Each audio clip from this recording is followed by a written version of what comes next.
This is S-4 with your host, Eric Cooper.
Greetings, folks, and welcome to S-4, where we talk about the real issues involving paranormal and current events, coming to you live from the S-4 headquarters in the heart of the Cascade Mountains of Washington State.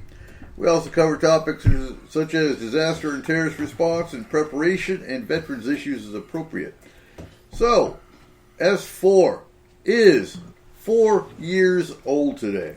Whoop whoop. Getting on old age for a radio show. Many don't make it past 2. So tonight, why did S-4 begin and when? And we'll look at the chronology of S-4, why the name, and where's it going. So before we actually get too much farther into the show, we do have an issue that we're looking at of the paranormal variety as usual. So earlier today, a member of Forest Moon Paranormal posted a drawing that a child had done of a rake-like creature. So we have Joe Algier from California, our geologist and California consultant and master pointy sticks with us tonight. And we have Barry Gaunt, Kentucky MUFON, and Into the Fire. into the Fire paranormal show. And, well, no, I'm trying to think. I can't ever remember the name. You actually... Night Stalkers. Yeah, Night Stalker is paranormal. Yeah, I think you it's know. all kinds of fun stuff. That's the thing. You actually have your own paranormal group. You actually deal with a whole lot of stuff, just like FMP did. So you're a perfect one to have on talking about this rake. Yeah.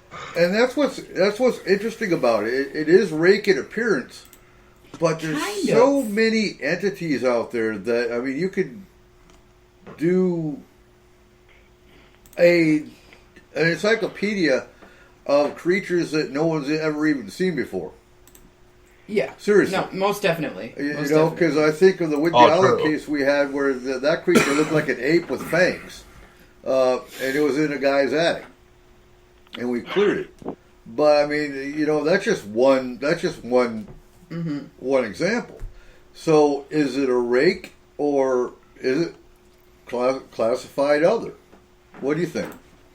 I'm not even in the chat room yet. Hold on. For me, I think it's classified other. It is rake-like looking. Rakes normally are not this is in a home. I think it's in Granny's house. And we got all types of stuff. We don't get to see his fingers. Rakes, first thing, they have extremely long fingers, as we all know. I can't really make that out on this, but this may be classified as others because you know how spirits at certain times will actually try to put images in their heads to actually terrify you. And that's obviously what they're doing to this because they feed off of your emotional state. Yeah, and that's most of them. You know, when you're talking interdimensional, when you're talking multi dimensions, as it is, there's so many other creatures out there that can't get into this dimension until somebody goes traveling. And you know, somebody goes traveling, and then no, that's why you tell people if you don't know what you're doing, don't do it. Astral's one thing. When you start dimensionally jumping, you don't know what the hell you're going to encounter. You don't know what you're going to bring back with you.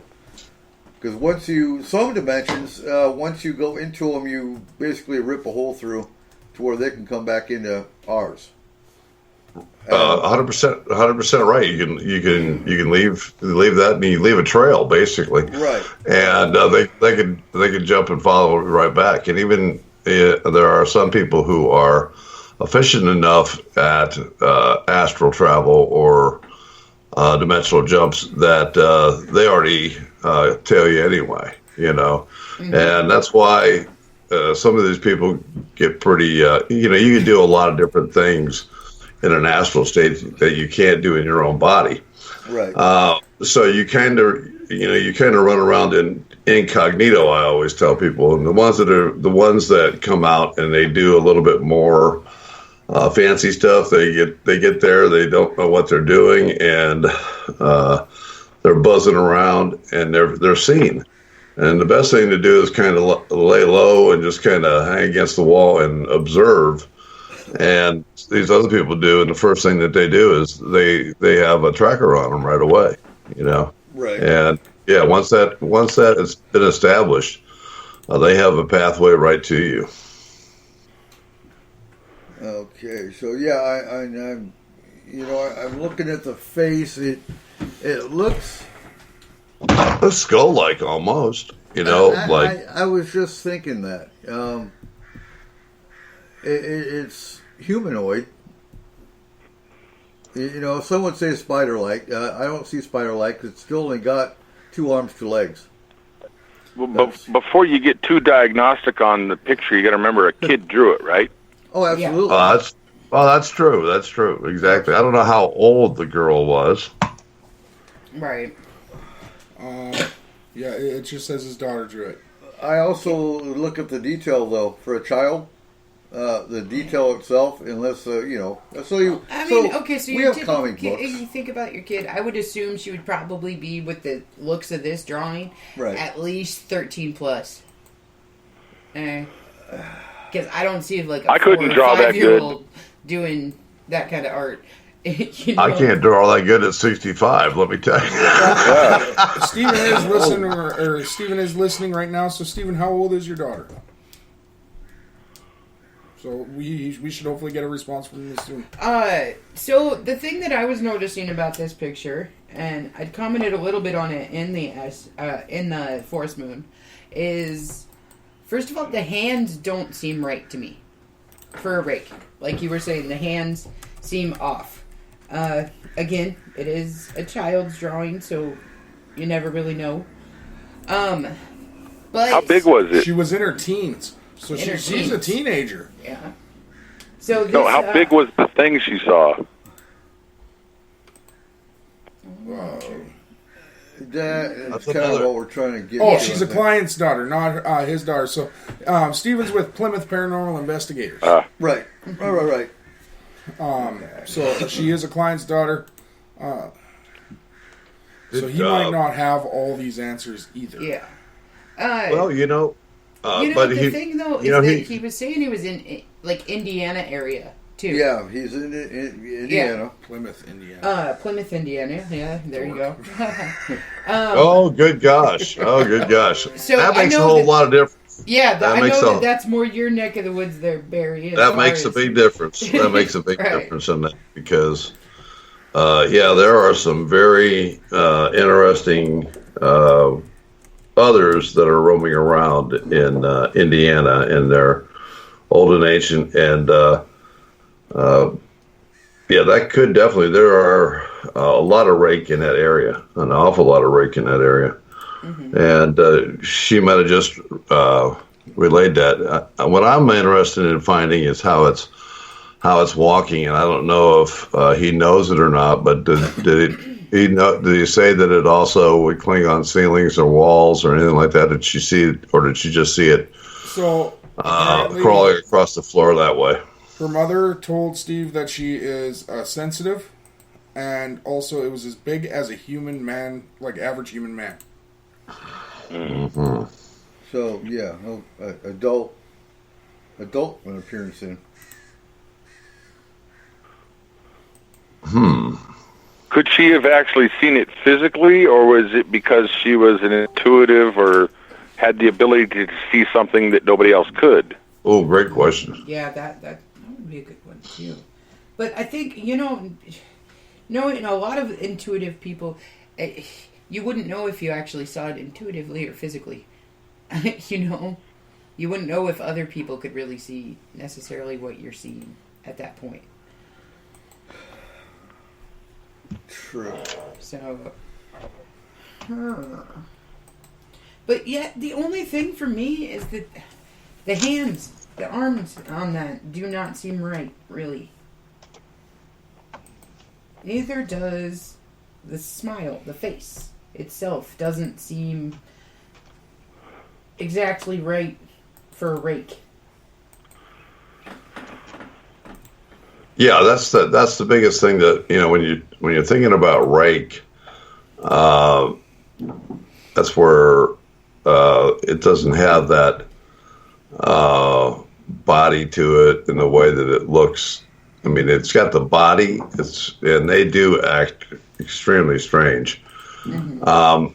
But like I said, when I was looking at it in the larger version, the hands and the feet are extremely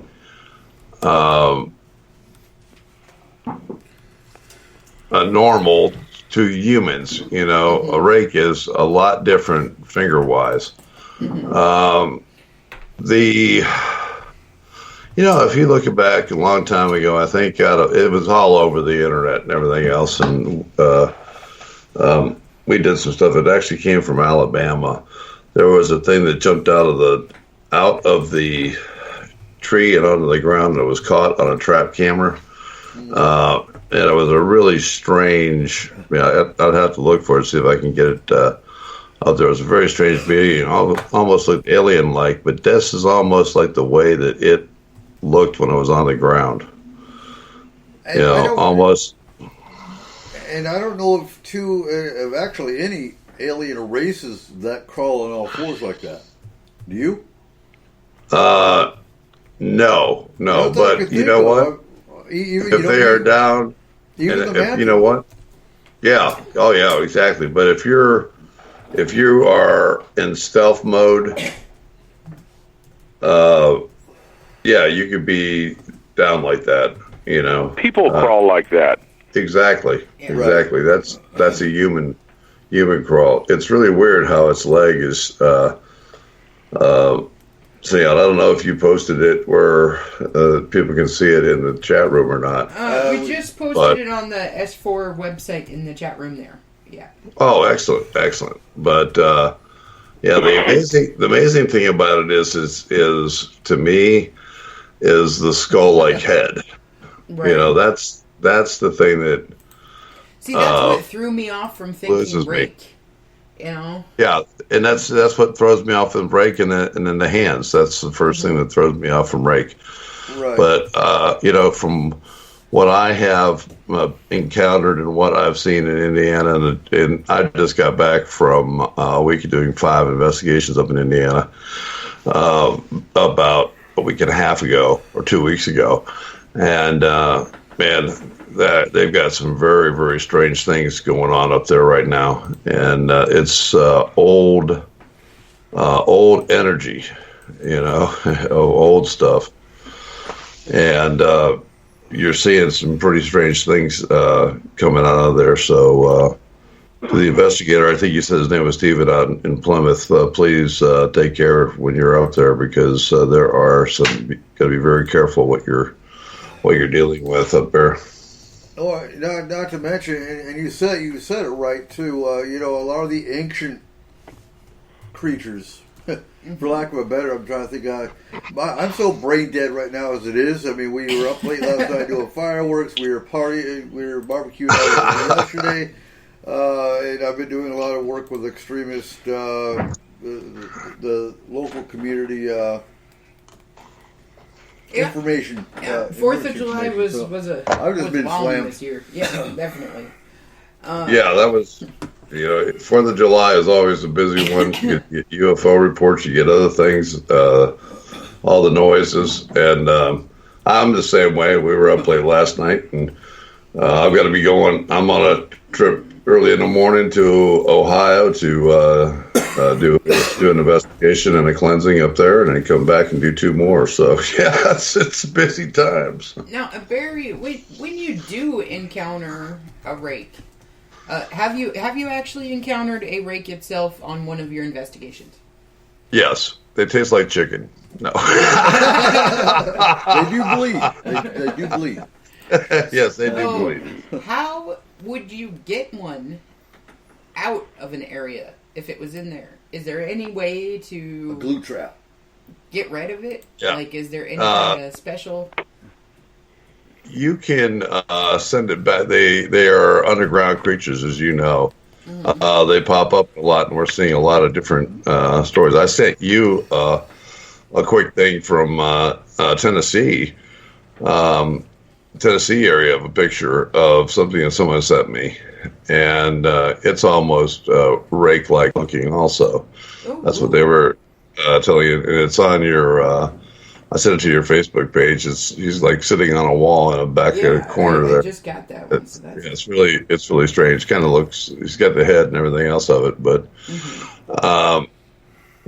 so yes, they are here. They are coming back. They do have, and it's funny. They have vamp tendencies. They're very vampish, as you're aware, and. So, are there any reports of them attacking people? Just kind of dial in 411. Right. And in the areas that they are in very heavily in the cave areas of Ohio, Indiana. Tennessee, Kentucky, and they're getting more and more. We're having more disturbances. I know that sounds weird, but we're having more Earth disturbances more and more. And I don't know if you guys notice it or not, but I hate to say this, but the news just isn't covering the news anymore. It's making its own stuff up, and some of the news you have with these earth tremors and these loud booms and everything else, I think it's shaking them up and waking them up a little bit, and it's like shake and bake time for them. Mm-hmm. And they're traveling above ground to check to see what's going on. And at that same moment, what do you have? You have a creature that does have the thirst for torment and pain and death, and they will take you. Right. Have you noticed that there's like any kind of smells or anything that kind of make them back off? No, I haven't. Nothing. Mm-hmm. I haven't noticed anything. I do know this, and again, this may be very unusual to some people. The Bigfoot and the dogmen or wolvers don't care for these things too much, and they kind of protect the area a little bit. So there is some situations if they come up with one, it's not going to be a happy thing. Okay. And kind of like you said, they seem to be on the rise. Right, they are. They without a doubt they are in certain areas, and. With this being in Indiana, that takes a whole different aspect of. We haven't seen it here in Washington, have we? Not in this area. There's been a couple of reports of a rake-like creature over by Mount St. Helens. Okay. There were a couple of reports over in eastern Washington, over by the Spokane River Valley and stuff. But we haven't, not up in this area. No. So wasn't there a tape out there somewhere out in your area of a guy? I think it may have been I don't know. I see so many different things, but I remember seeing a video on might be on YouTube still, but it had there was a moose and there was something ready to pounce and feed on this moose in the background. And you could see it moving, and it was very rake-like. And they actually said it was that they claimed it could have been a rake. Yeah, that And was. I saw that. Yeah. That was over in. Oh God, where was that? That was northern exposure area where we were talking like Roslyn. There you go. Roslyn, area. Washington. Yeah. Yeah. So yeah, more eastern Washington still, but yes. Now, yeah. I would expect them in the Shasta area. You've got enough alien reports and whatnot around Mount Shasta, and there's so many cave areas in Shasta.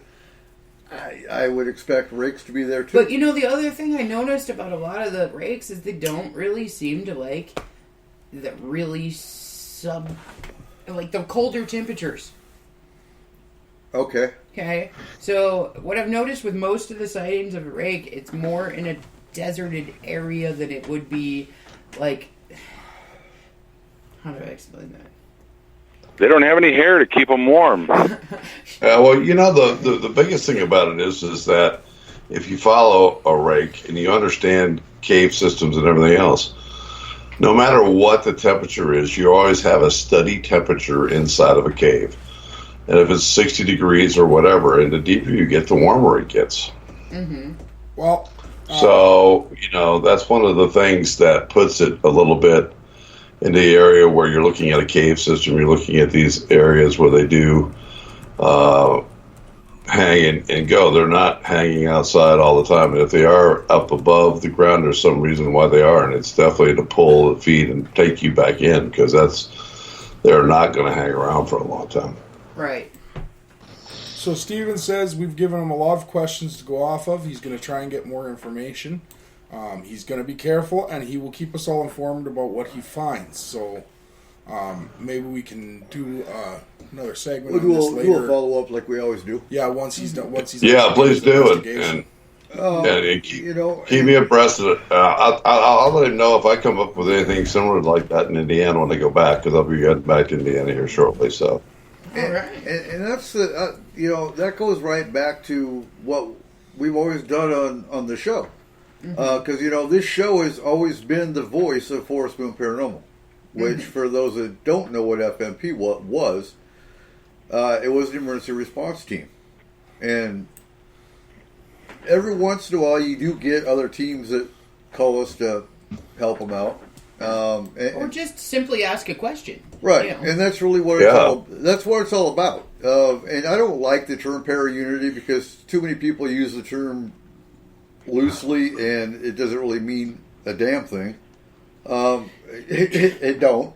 It's yep, we're nice to everybody, but you know what? It goes beyond being nice. If a team is out there and is either in danger, or it has, like in this case, it looks rakish but doesn't feel rakish totally, then you reach out to somebody that might have experienced the same, knows more about it, and that's what it's all about. It's about finding the answers, not just to find the answers, but to help a client.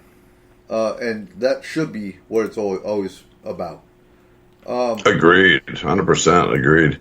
Hey, I'd love to know if he gets back to you on chat or whatever, what other experiences were happening in that house, because that could also lend us a little hand to know what this thing may be. Mm-hmm. Now, I've always so I have some really strange thought processes sometimes, and I've always thought of the rake. Hold on, gotta mute my mic while I laugh for a while.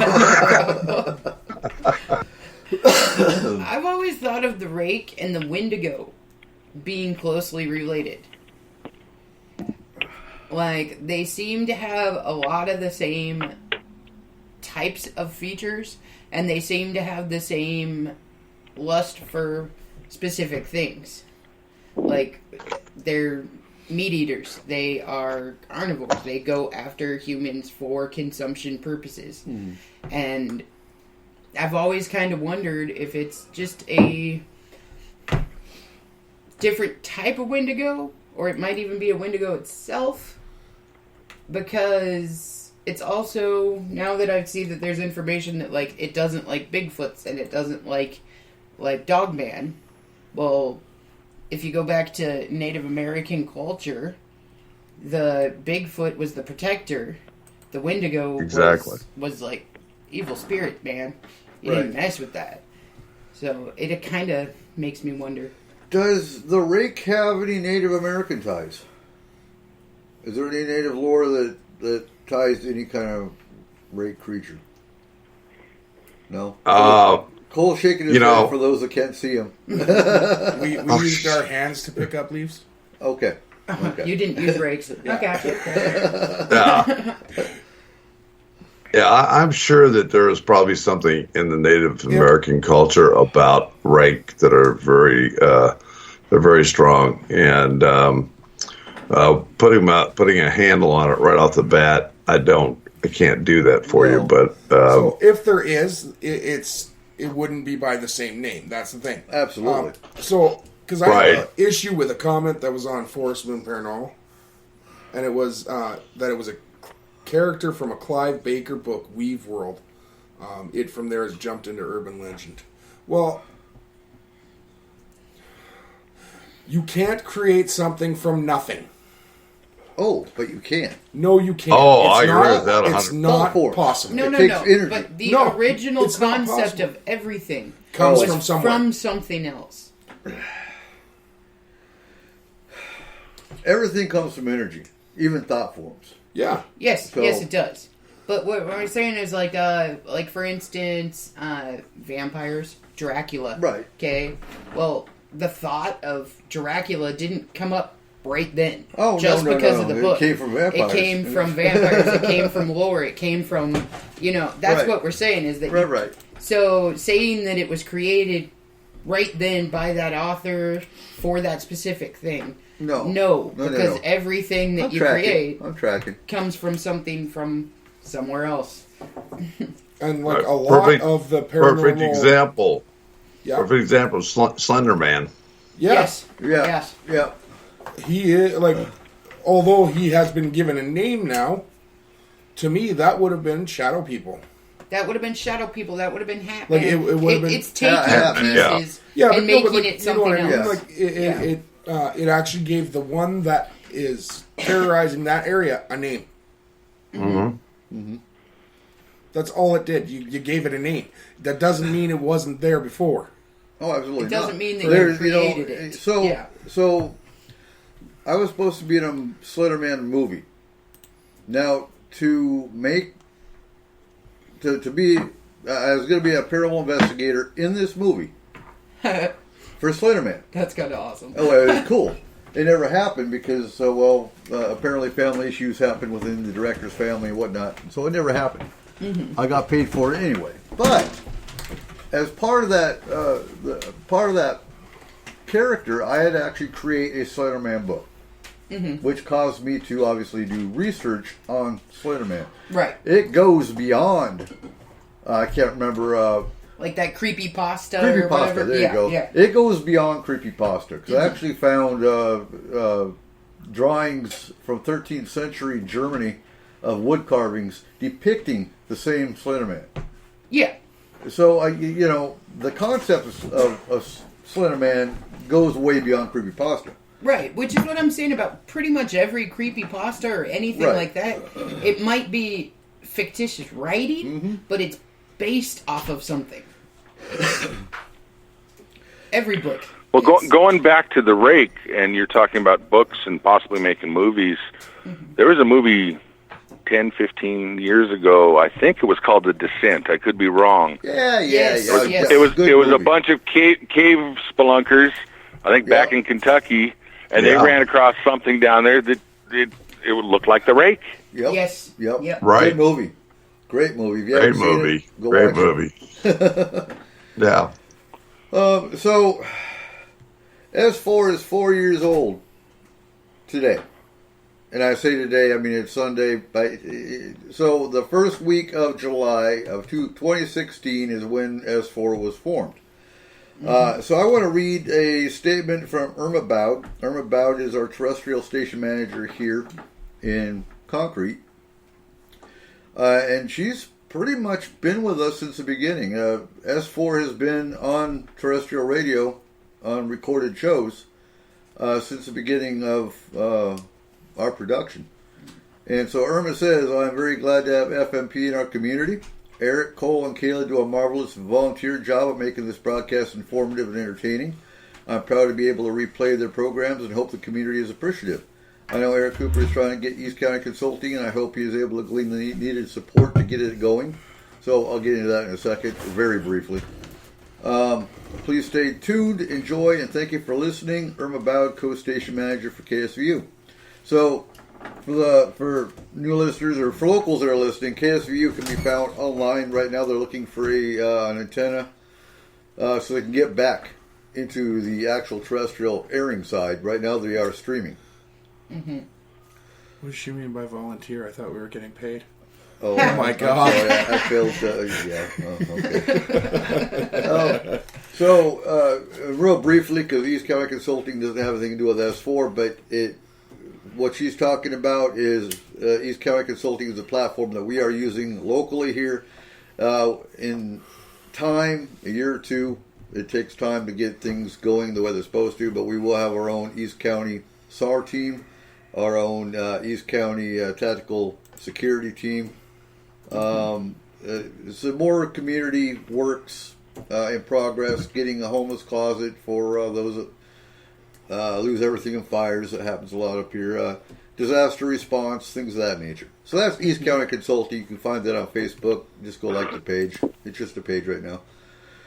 So S4 started actually as Area 51 Cafe.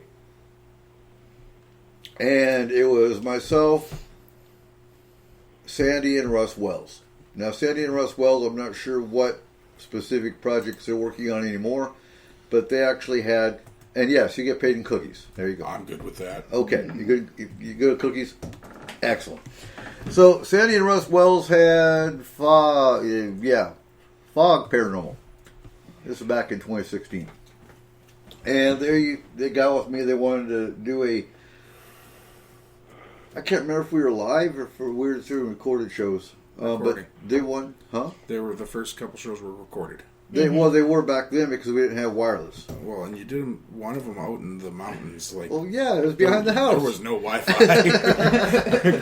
But anyway, they wanted to do video recordings, a video podcast, basically. And we call it Area 51 Cafe because we were going to talk UFOs, alien abduction, Bigfoot, just like, S4 today. And we did one video recording on Haystack Mountain behind the headquarters. They went back home. Their car broke down. Ironically enough, our truck broke down, and we couldn't get together to do another one. So we discussed it, and we figured I'd do a show, they'd do their own show, and we'd just go from there. So S4 started, and I called it Area 51 Cafe for a minute, and they're like, nah, I'm doing my own thing. I call it S4. Because what's S4? When I say S4, what do you guys hear? Podcast. Radio show. No. Oh. Barry? Nellis Air Force Base. There you go. It fit right in with the theme of Area 51 Cafe because S4 is the bunker in Area 51 where the aliens are housed and all the, it goes, 13 floors under the mountain? There's some crap like that. So, yeah, in fitting with Area 51 Cafe, because we always have the hopes that we get back together and carry on the original show, but it never happened. So we became S4. The second phase with that, and we were on Blog Talk Radio at that point. Are you happy with Blog Talk Radio, Barry? Barry? Did we lose Barry? No, I'm here. I apologize. Okay. He was still laughing at me. So. Yes, I was. It was. Yes, exactly. Great point on S4 there, guy. But, Blog Talk Radio, no, I am not happy with Blog Talk Radio. Well, if I remember right, I didn't like it because they didn't have a chat room.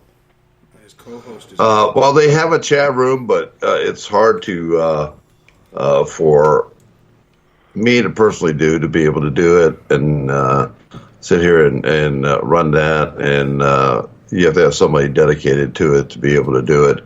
It's a smaller chat room. They did improve that. But sometimes the connections and sometimes the way that you do things, and then depending on the subject matter that you're talking about, you may get a show or you may not, or you may get tossed really quickly. So it's been happening a lot more lately. Yeah, we were only with Blog, so we still did a weekly show, but we were only with Blog Talk for probably, I want to say, maybe 2 to 3 months, if that. So at that point in time, I was actually on Spaced Out Radio a lot. I was a co-host with Dave every once in a rare while on some of his shows, and he was on Spreaker, so we switched over to Spreaker. Still S4, doing our own thing, but on Spreaker. Spreaker's got its own chat room. It's a lot more streamlined. It flows a lot better, and it's a lot more cohesive with Skype, which is really key to when you want to have guests on the show and whatnot. Then we pulled Markham in. So actually, Markham was Markham, for those that don't know, is the S4 scientist. He came on as a guest to actually, I think our first show was RH Negative with Markham, and we had so much fun on that show that we just pulled him in as a co-host until work got in the way. Mm-hmm. And he's actually coming to Seattle. He might be in Seattle now by that for that matter. Yeah, he should be here right away. Or tomorrow. Yeah. So he's going to be working in Seattle for about 4 months. I think he said 3 or 4. Yeah. And absolutely, Tim. Spreaker is very user friendly. It's easy to get. It's cheap enough for the shows that we do. And we're still... Wait. I'm out of it. I'm sorry. Yeah, you are. So we were doing fireworks. Me and Eric were setting off fireworks for the family last night.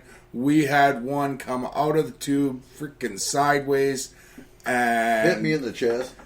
Well, yeah, one hit you in the chest, but that one, it partly exploded in the tube, and then the projectile actually exploded the rest of the way once it left the tube. Uh-huh. And it blew us up pretty good. Whew. Oh, yes. So if you're ever lighting off mortars, wear Gore-Tex. Yeah. You won't get burnt. Well, I'm not. There's very, very strong jackets, so I won't say you won't get burnt. I'm not going to... Yeah. Don't try to go and light yourself on fire. No, S4 does not condone the use of explosives. Right. I do. Yeah. We do that. I know you do. Of course you do. Oh, man. It's definitely been an interesting 4 years. So it was Markham. It was actually See? E equals MC squared. Yeah. S4 with E squared. There we go. I knew it'd come back to me. Yeah. S4 with E squared was the show with Markham and I. And then we transitioned. I don't remember the. That's why I wrote it down, but I didn't get to finish writing there on my notes. So, yeah. Yeah, it's been... so, Joe. Joe is one of our original listeners from 4 years ago. Damn near. I've been listening to Eric since before he had a beard. Oh, well, no, I won't say that. The beard came and went, and it's coming back now. So I'm going to ask you, who is your, and this show, it's going to be hard, but who is your favorite guest on the show? Is there any show Actually, you just remember? talked about it. I liked it back when the E Squared, because the name cracked me up. I mean, Eric and Eric's show, and I'd heard you on S4, and I followed you over, and listening to you two talk, you kind of got a repertoire between you guys. It's easy to listen to. Right. I'm trying to think. We've had so many different guests. I know the Butch Witkowski shows I always liked.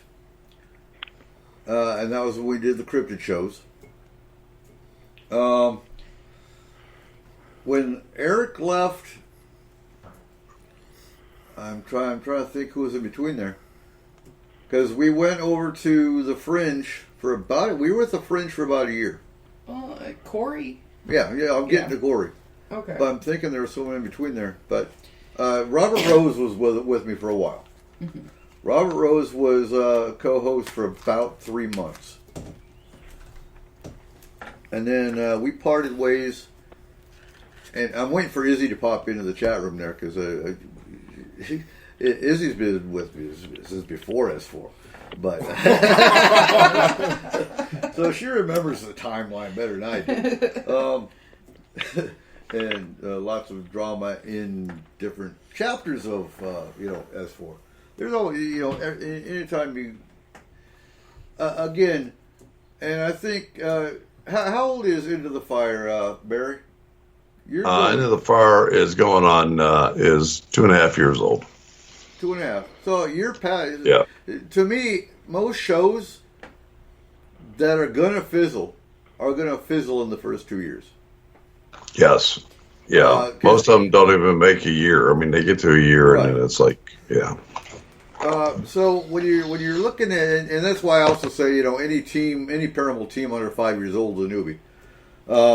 Any show that's under 2 years, probably if they're going strong, by all means go for it. But like you said, most shows anyone can do a podcast. But it's very tiring. There's a lot of work that goes into doing a show. It takes way more time and dedication than people expect it to. Absolutely. Yeah. Oh, exactly. I can't tell you. I mean, it takes a lot because you're getting guests, you're doing all that other stuff. Plus, you have to do you're doing your own promo work, everything else. So it does take a considerable amount of time. Just in the amount of research hours Right. that it takes, Absolutely. it's a full-time job. True. I agree with that. Okay, so she's got my timeline up there. So yeah, it was Sandy Ross, then it was E Squared, then it was Robert Rose, and then it was Corey Rees. And Corey was with me for about, I want to say, another year. Yeah. It was a little over a year. It was about a year, maybe a year and a half. And well, things go. No, then we went to the FMP panel, and it was literally the team for quite a while. Yeah, we did the FMP team, and we actually talked about a lot of cases on the air. Obviously, for confidentiality, we only talked about the specifics of cases. Obviously, not with names, not names or locations. Yeah. Yeah. So Tim, so with Michael Hall, yes, he was a regular guest for a while. So we have regular guests, but that's different than your actual co-host. Your co-host is there all the time. Some guests, like so Barry and Joe, you would be regular guests. Yeah, you guys come on all the time. Oh, we love you guys. No, it's awesome. It's awesome. Yeah. I love coming on. Yeah.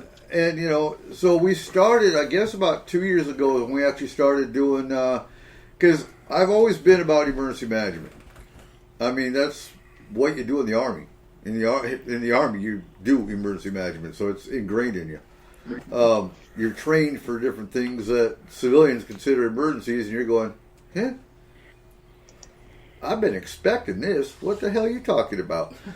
So when it comes to paranormal, I look at how do you approach something on a crisis basis, which is what FMP did.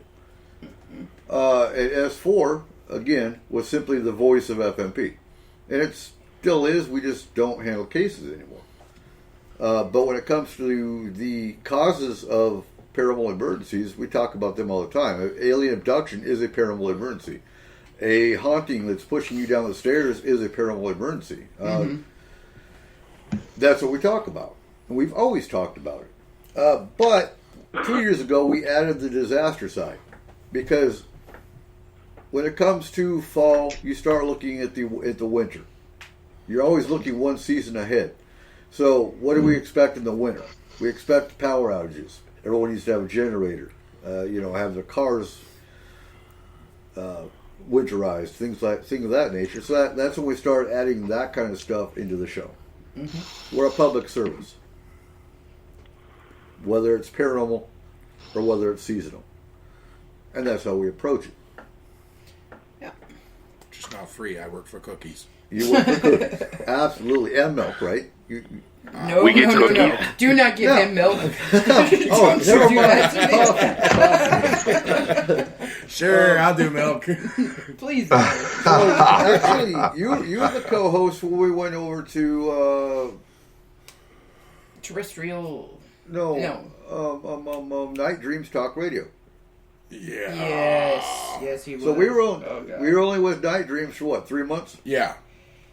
We were with Night Dreams for 3 months, and then we just said, basically, screw it. We're doing our own independent. And when we did that, that's actually when I took over the technical side. Yep, absolutely. And you guys did that for what, a good 5-6 months or more? What? With just the two of you guys. Yeah. Yeah. And then you pulled in as our research tech, and then I just kind of stuck around. Oh, well, that's fine. Absolutely, is no milk for Cole. No. Oh, we're going to have milk on our way to vacation. I'm going to tell you. On our way to vacation, we're going to do it. So talking about the terrestrial side, because that's the difference between us and a lot of shows, is we're actually terrestrial as well. Yeah. Yeah. A lot of people don't think about that. No. And but a lot of people don't realize it, even the ones that don't actually listen to the show on Spreaker or on the internet, and they hear us on KSVU. Right. And I'll walk into a store in Mount Vernon or Cedar Woolley, and someone will hear my voice, and they're like, they kind of give me the sideways glance. Yeah, we've had a couple that have walked up and gone, "Oh my gosh, are you Cole?" Right. Like, yeah. And they're like, "I listen to you every week, man." So that brings on a funny ass memory, because on KSVU we used to be on Wednesdays, and it was during the daytime. So and if Irma's still in the chat room, she'll correct me if I'm wrong. But somebody in Red Apple. Somebody complained to KSVU that they heard it was Christmas creatures, and we were probably talking about Krampus. Yeah, my favorite creature. I love Krampus. Krampus is awesome. But somebody called KSVU and complained, or KSVR actually, complained that we were talking about Christmas creatures in a public store during the day. Mm-hmm. Okay, so for one, why was your kid in the store to hear us talking about Krampus? And two, does it really matter? So they did wind up. That's why we're a late night on KSVU now, on Saturdays. So for locals that haven't heard us on KSVU, you can listen to our recorded shows from 10 to midnight on Saturday nights on KSVU. But that show, that situation just still cracks me up to this day. People don't get paranormal, and they won't until it slaps them in the face. Until you hear Bigfoot knocks, And that's how it was with me. Until I heard Bigfoot knocks and knew what it was, I really didn't care about investigating Bigfoot. And that was just back in, I want to say, 2014. So I've only been on the Bigfoot side for about 6 years. Mm-hmm. So, you guys are quiet. Yeah, where's Joe? We were just Joe? listening. No, I'm here. I was just thinking my favorite shows you guys do were the cryptid shows. Okay. You know me and Bigfoot. I want to hear everything that people have to say about it. But I'm still stuck on Cole going into a store and people looking at him sideways. That might be because they think he's stealing cookies. Exactly. Exactly. Did you have cookies? You got to move up. I use their bathroom and give it back. Okay, you're just borrowing the picture. Hey, Cole. Yeah. Cole, you got to move up to brownies, man. I'm into brownies. I will do weird things for brownies. I have done weird things because of brownies. That's another show. I was thrown out of the Boy Scouts for eating brownies.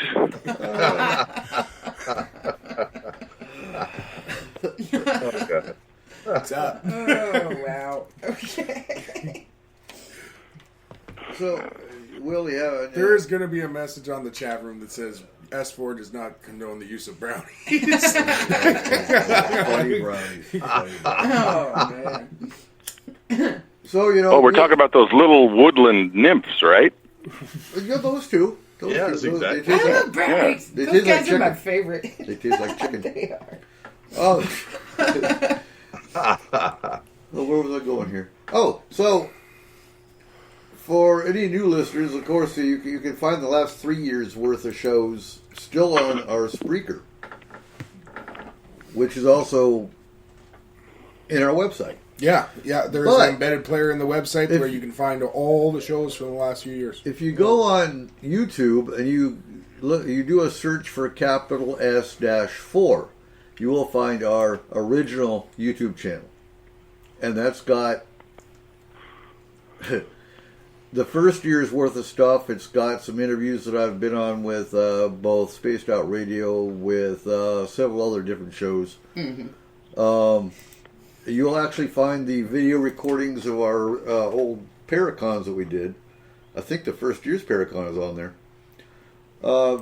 So go join the S-4 YouTube channel, and you'll find some of the original stuff that we did. And now it's onward. So we are almost to the top of the first hour already. Yeah, that actually went really quick.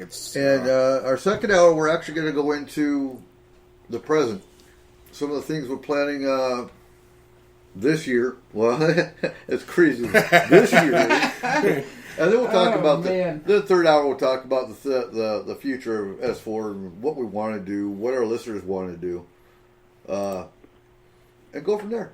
And ladies and gentlemen, do not forget to go on to Facebook, check out the Forest Moon Paranormal Facebook group, and join in last week's Paranormal Creatures fight. So each week we throw 2 paranormal creatures into the ring. Let us know in the comments who wins and your reasons why. We'll be talking about that in the third hour, so you still got a little bit of time to get on there. And with that, here is Poltergeist by Cryptamnesia. You are listening to S4 on Spreaker.com.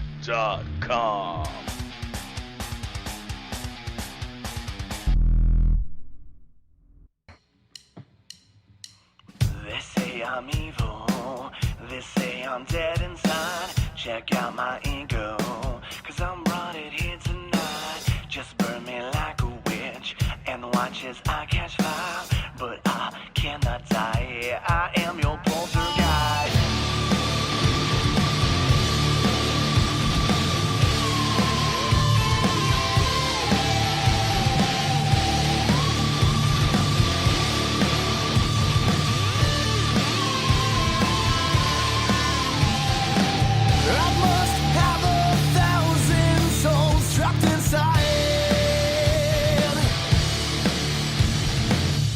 Thousand souls that are haunting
destined by your pride.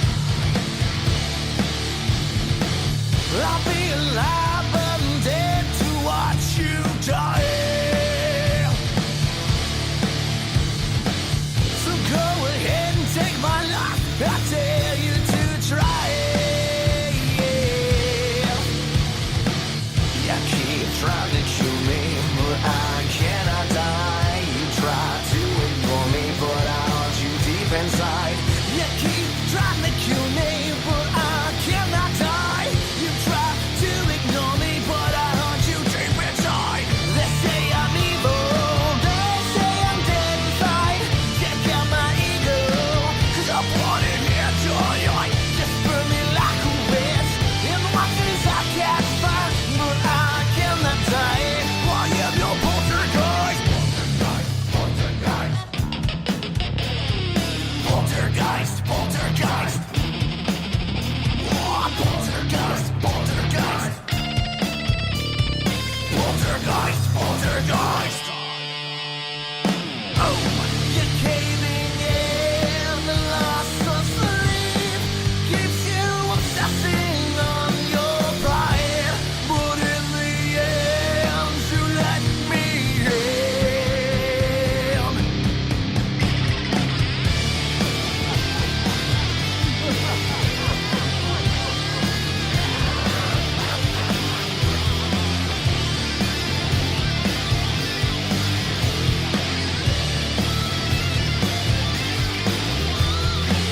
They say I'm evil, they say I'm dead inside. Check out my ego, 'cause I'm rotting here tonight. Just burn me like a witch, and watch as I catch fire, but I cannot die. I am your motherfucker. They say I'm evil, they say I'm dead inside. Check out my ego, 'cause I brought it here tonight. Just burn me like a witch, and watch as I catch fire, but I cannot die. I am your poltergeist. Poltergeist, poltergeist. Poltergeist, poltergeist. Oh, poltergeist, poltergeist. Poltergeist, poltergeist.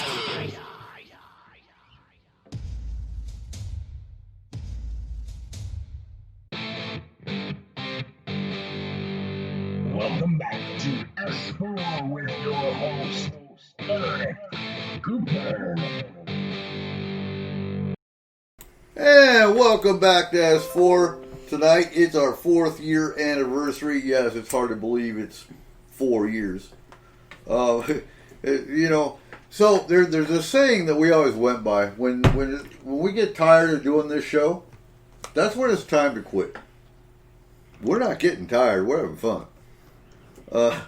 There are some nights, I know you can't deny it, Cole, but it's coming close to time for the show, and you're just going, oh my God, can we just cancel tonight?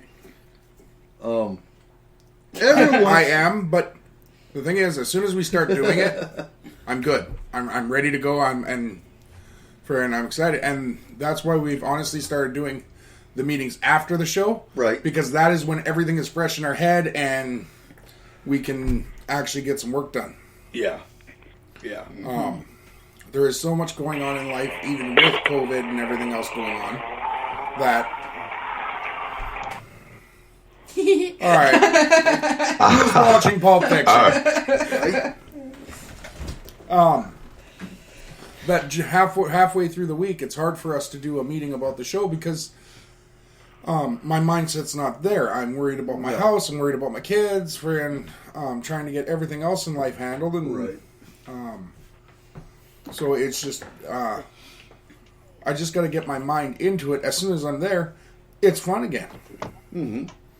Well, usually, so I think honestly, what dictates how well a show is going to run is really our guests as well.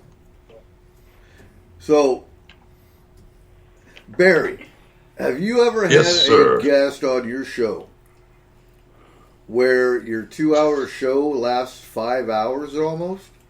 It feels like that way.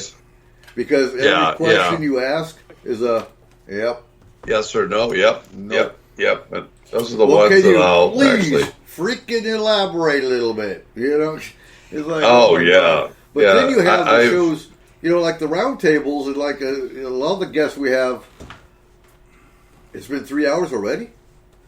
Yeah. So, yeah. Well, and that's what eventually led to the decision to go 3 hours, because we'd end at 2 hours, and we still had more to go. hadn't gotten to the first question. Hey, Right. good to see you in the chat room, Dennis, and you're absolutely right. The guests, you say, yep, and there's 15 seconds of silence. Well, see, as the host of the show, though, you want to give them enough time to actually answer it. Because you're expecting them to. No, 15 seconds. No, but that's what I'm saying, is that, like, you pause for a second there, because you're like, and then... Right. So I was taught years ago, the killer of a show is dead air. Mm-hmm. You do not have that. So back in, 88, I DJ'd 3 different shows on college radio. But unlike this, we're talk radio. Mm-hmm. That was all music. Yeah. Now, I could sit and talk my whole however many hours I was, because being local, spring came around, all the telecommunications students went on spring break. I had hundreds of hours to fill, because they have all of a sudden they have all these slots that are open because all these students are leaving. Mm-hmm. Now, unlike this, technically we can cuss, we can be crass, whatever. College radio, it's still FCC. Right, No, right. it's to the nail. You follow FCC or you're fired. Mm-hmm. Oh yeah. But and dead air is not an FCC thing, but dead air isn't professional. So and I kind of that's my killer is I hate dead air. Mm-hmm. Still today. We can cuss? We try not to, because it makes it hard on Irma. She has to do all the editing for the terrestrial side. Mm-hmm. So, yeah. But there are certain topics where There's you certain- can't oh my help God. it. Yeah. Well, there are certain shows where someone just becomes a complete potty mouth, right, Kayla? I'm so Right, sorry. right. I'm so sorry. I couldn't help it. It happens once in a great while. But there are those shows where, like, every other word that pops out of my mouth for some reason, and I'm like, whew, all right, I just said that. Yeah. Yeah, but- Go ahead. When you're talking about radio shows, and you're right, some of the guests, you get a guest on and you think, oh, this is just going to be super. And then sometimes they want to dictate the show to you. They'll say, okay, these are the questions I want to ask you. And then I'm like kind of going, well, that's not the questions I want to ask you, but I'll go with that and then go with the other things. But most of them, we try to do it just like you do. It's kind of like sitting in your living room with, your best friends, and you're just talking about opening the box of worms on the paranormal, And we all just sit back and talk, and those shows go great. But when you get the yuppers in there that just say, well, what do you think of rake? And what if you have any experience, have you ever seen a rake? And they'll go, yeah. And then you go, well, can you elaborate on that a little bit more? No. Those are the ones that you want to hit the button and say, oh my gosh, we're having technical difficulty tonight. Well, on the flip side of that coin, though, too, sometimes you will have somebody that explains something to death. True. To where it is so boring, and you are like, okay, you don't have to explain what every other word you just said was. But but on the flip side, sometimes you get some of the guests that they don't explain enough, because absolutely. their wording, or they're more educated. Scientists. Right. There we go. Right. Right. And they don't explain enough because it's not in English. Poor It's Joe. not in English.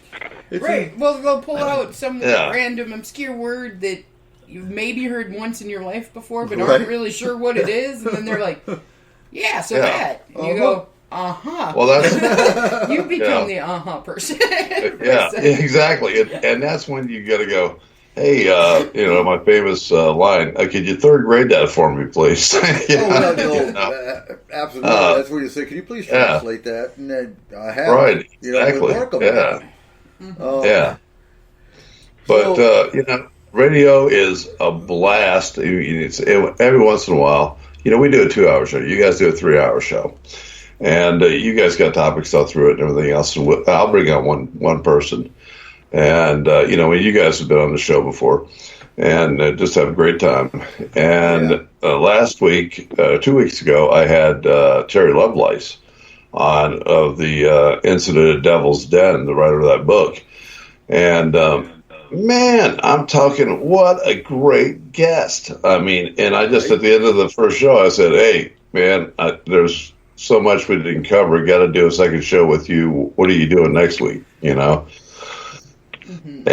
just covered. And those are the great ones that you get. And you have some really good fun with that. And you get some really good information to share with the people. And that's what it's all about. We're all here to give information out. Mm-hmm. We have a good time doing it.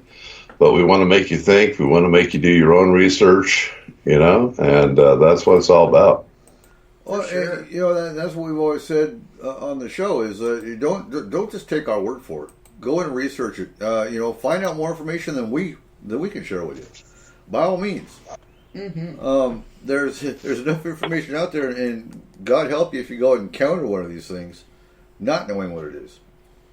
But again, that's what we're here for as well. If you come back on the show and explain what you experienced, just like our investigator did in the beginning of the show, that's what we're here for. If we've experienced it, then by all means, we can share what we've learned. But I'm not familiar with rakes. Kayla is.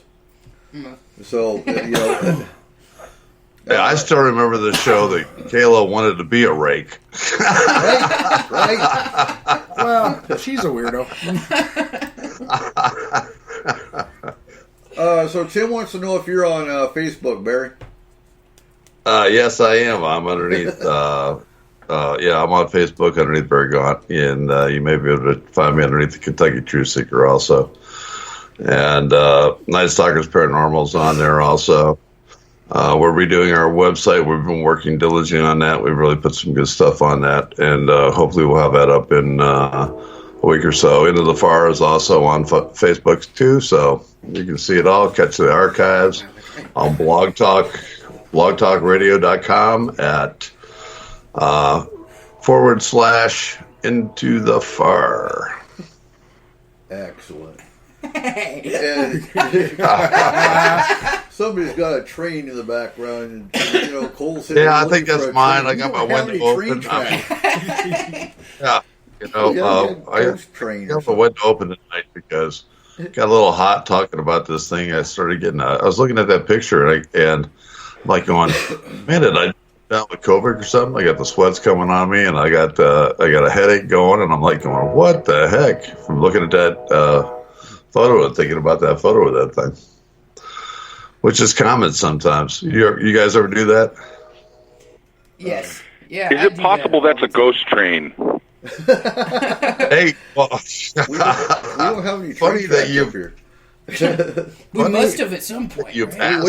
We did, but yeah. Dennis asked if We had an experience with a ghost train not too long ago, and we actually have a picture of it. And what was really funny about it is that I had a guy from CSX who was actually at the event that I was at, and we were both looking at the thing, and he quickly grabbed his phone and called up, and he says, hey, by the way, what's on the tracks south of Woodburn? And the guy said, absolutely nothing. It's clear all the way to the Tennessee line. And he says, well, I got a passenger train on a freight line. I'm thinking, and we're looking at it right here. Excellent. So, I got to answer Dennis real quick. He says, if he recalls, did we have a marathon? S-4's never had a marathon. So I think we could do that. No. Oh, God. No. It's possible. You want to do a marathon? We could, no, like a marathon show. Yeah. On for 24 hours. We have to stop every 3 hours. Yes, and we have to start a new show. Takes me about 10 seconds. Let's do it for Christmas. Challenge accepted. Yes, that's See? Are it. you in, Joe? There's a challenge. I'm in. Yeah, Okay. yeah Okay. you can count me in too. All right. Outstanding. So you know, Joe and I'll go along with that one for sure. Well, that's what's interesting is you can never you can never run out of topics No. No. because the you know, maybe the people that think small scope that paranormal is only hauntings, sure, but when you take the paranormal as a broad, huge broad scope, oh no, you could talk Earth mysteries, Fae. You could talk missing 401. You could talk Bigfoot and other cryptids. Yeah, we do all the time. All right, but one of those marathon shows, Okay. and Barry's going to totally agree with me on this, has to be on Antarctica. Oh yeah, 100%. Yes. Oh golly. So that's I'm not going to bring these topics up because it's the third hour future of S4. But what we do have coming up after vacation, we are actually going to do an S4 field trip, and we are going to hike's the wrong word, walk the entire South Skagit Highway. Yes, we are. Well, me and you are. Yeah. Yeah.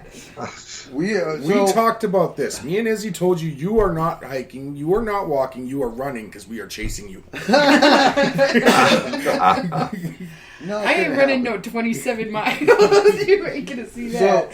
So what I have planned, and I still have to print out maps, but South Skagit Highway is what, 26 miles long? 22.5. So South Skagit Highway is one of the oldest highways in East County. 24.5, I'm sorry. 24.5.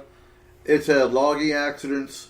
It's had Bigfoot sightings. It's had UFO sightings. Mm-hmm. I've seen ghost lights, ghost tail light. Well, shit, you were with me when we saw the ghost tail lights. Yes. Yeah. I've even heard rumors of well, not rumors. There's old legends that there's a demon that lives on top of, I believe it's, what's the mountain right here? Not Cumberland. The one. God. I can't remember. The one I can't above remember Clear off Lake. the top of my head. Is it Iron Mountain? Iron Horse? No. Man. I can't remember. Anyway, there's supposed to be 20 I mountains can't right remember here. his name, but there's supposed to be a demon that lives on top of that mountain. Is it Lower Finney? No. No. Think above Clear Lake. That mountain ranged more towards Big Lake. Does it have ghost trains? No, so the old train tracks. There are old train tracks on the other side of the river. So there could be ghost trains, but Ghost train. but no. So we're gonna have a map and some chalk, and we're gonna walk with GoPro. We're gonna walk with EMF meters. You're not going to have We're not GoPros going to have on the you. GoPro so We're that not? it doesn't No. throw off the EMF readers. Yes, you're Okay. not going to have any Yeah. devices on you. I will be running a camera in hand and as well as a GoPro on the van. Okay. Mm-hmm. So we are going to have video going. We're going to have EMF meters. EMF meter spikes. We're going to run chalk. And we will be playing Eye of the Tiger I as heard. you speed walk. Then we're going to come back on a second trip. Now, this is going to be a 3-day venture because, walking 24.5 miles in one day is just out of the picture, especially when we're going to be stopping. Well, and we're going to be marking on stopping maps. too often to do Yeah, that. absolutely. Yeah. So once we get done and we look at the map, look at all the spike points from the EMF meters, we'll come back on a second trip and do some EVP sessions on those spike points. Mm-hmm. Are you coming for that, Barry? Oh, yeah. Hey, no, not at all.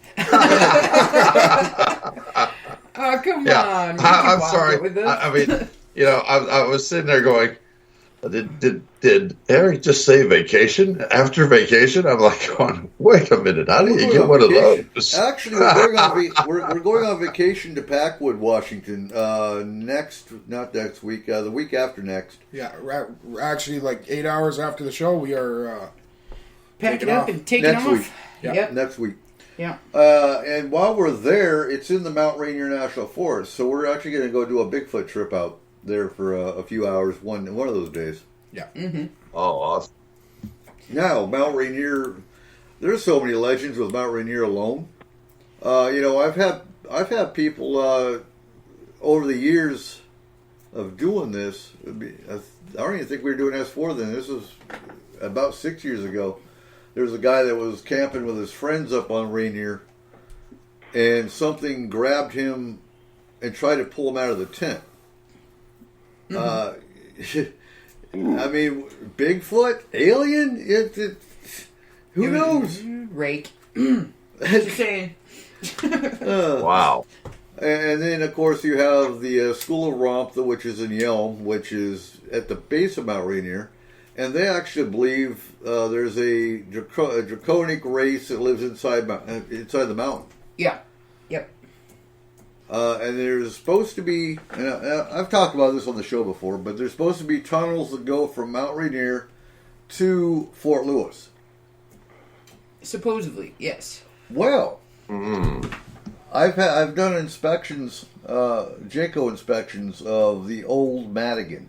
Mm-hmm. Now, if you've ever been to Old Madigan, it's right across. Oh God, what's the name of that road? It's on Fort Lewis, in Tacoma, and it's all one level. It's just a spread out. It's from the Vietnam era. Actually, I think it's from the World War II era, if I remember right. Mm-hmm. But there is no elevation to the hospital. It's all one level. It's just spread out. Right. But there's elevators that go down. Why would they have elevators that go down? Maybe for storage rooms. The skeptic's going to say, "Oh, those. Come on now, elevators going down at one level hospital. That's just for storage rooms and electrical rooms." And I'm sure it is. To be honest, my first thought about that is that's your morgue level. Oh, that could be, but couldn't it very feasibly be to tunnels maybe. going into Mount Rainier too? Maybe. And what? That's interesting. Now that's in Joe's line right there. I mean, that's why I envision Joe's place. Just tunnels leading under the basements of all the local areas. That goes to the bunker. There we go. Goes to the bunker. Mm-hmm. And we're talking some crazy Al Capone stuff happening here. But so I this was back in 2009 that I was actually doing OSHA and JACO inspections of the clinics and the hospital. Mm-hmm. Yeah. As you said, there's no Fort Lewis anymore. It's the Joint Base Lewis McChord. I know. It's still, I'm sorry, I'm old school. It's Fort Lewis. It's where you get the joints now. It's not JBLM anymore. What? It's where you get the joints. I would like to, with you guys at one of these points, go head down to Casey and do an EMF and an EVP down at Casey. Fort Casey? Yep. Oh, God, I went there when I was a kid. I love Fort Casey. Oh, that place is creepy. It is super creepy. And for it's me one to of my say it's favorite creepy, places. yeah. But by all means, we will go. We will have fun. We will. I'm thinking, that's our backyard, man. We might as well check it out. It's old fort. But yeah, it was 2008, 2009. I was doing OSHA and JACO, which is Joint Commission inspections of all the clinics in New Madigan as well as Old Madigan. Now, there's another point across the street from Old Madigan that I called the farm. It's where they do animal experimentation. And if it's animal experimentation, why is it completely chain linked off with a retinal security point with chain link fences. Yeah, barbed wire on the outside of the chain link fence with a little tiny parking lot.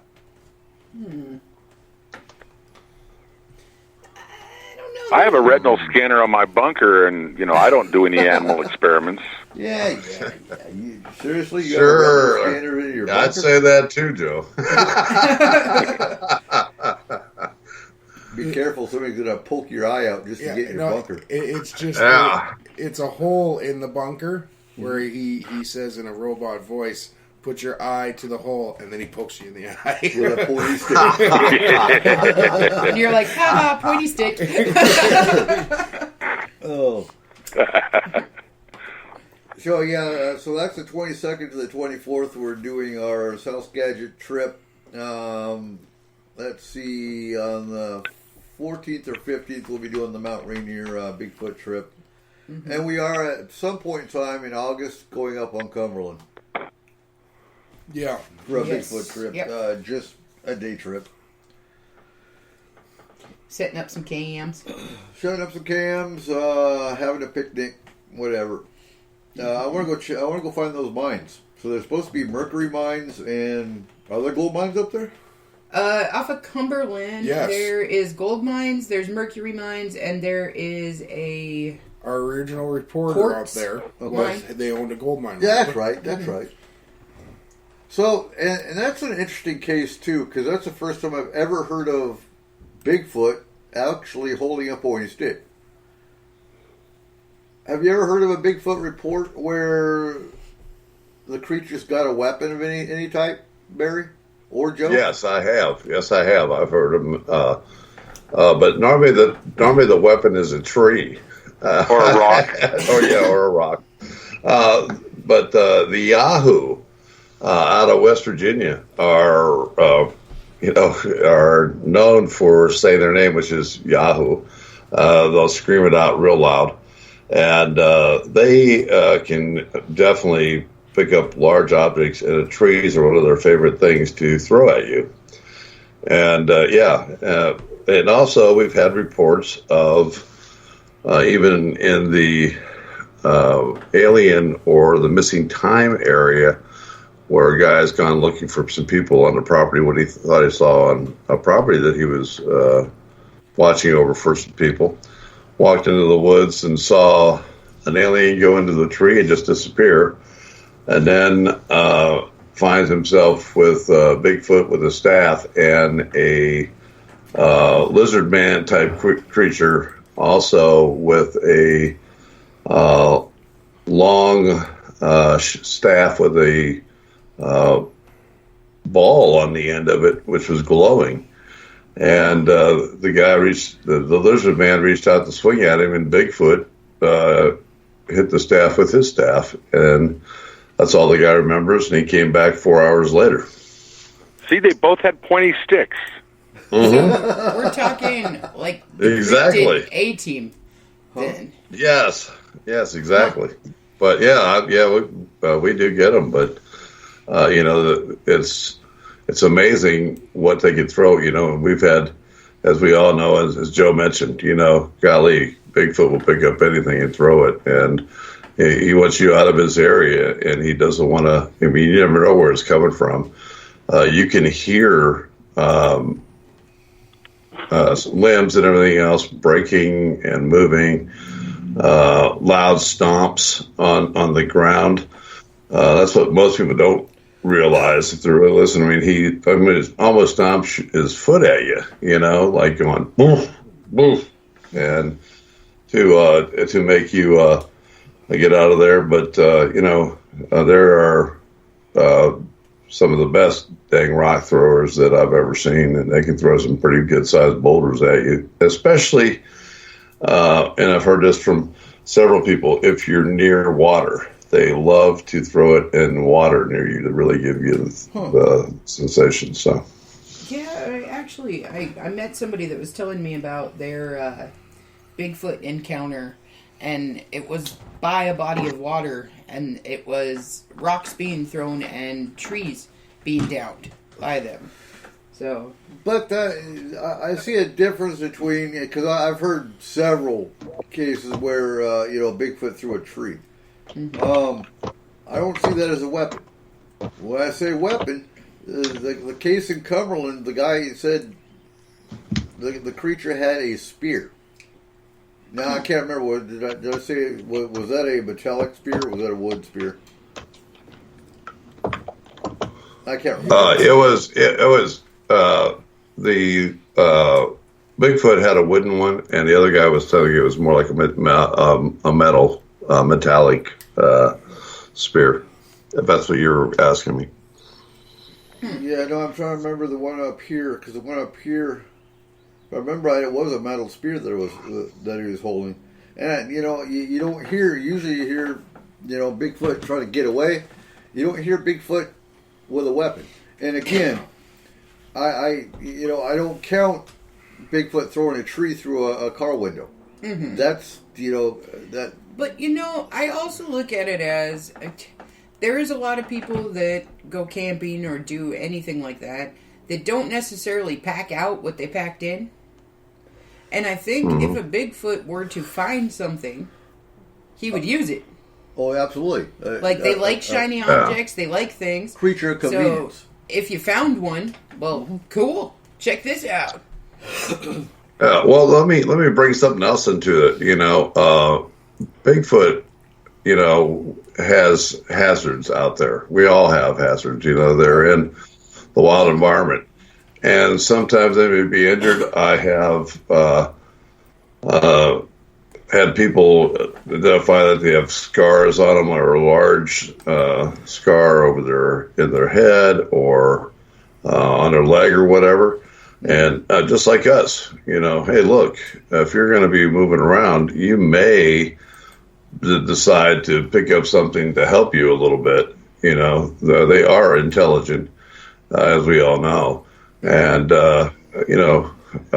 makes perfect sense to me that they could carry something around to help them system. And then they're also going to use it in other ways, because you can't fight like you used to when you're injured. So you've got to use that as a weapon also. Right.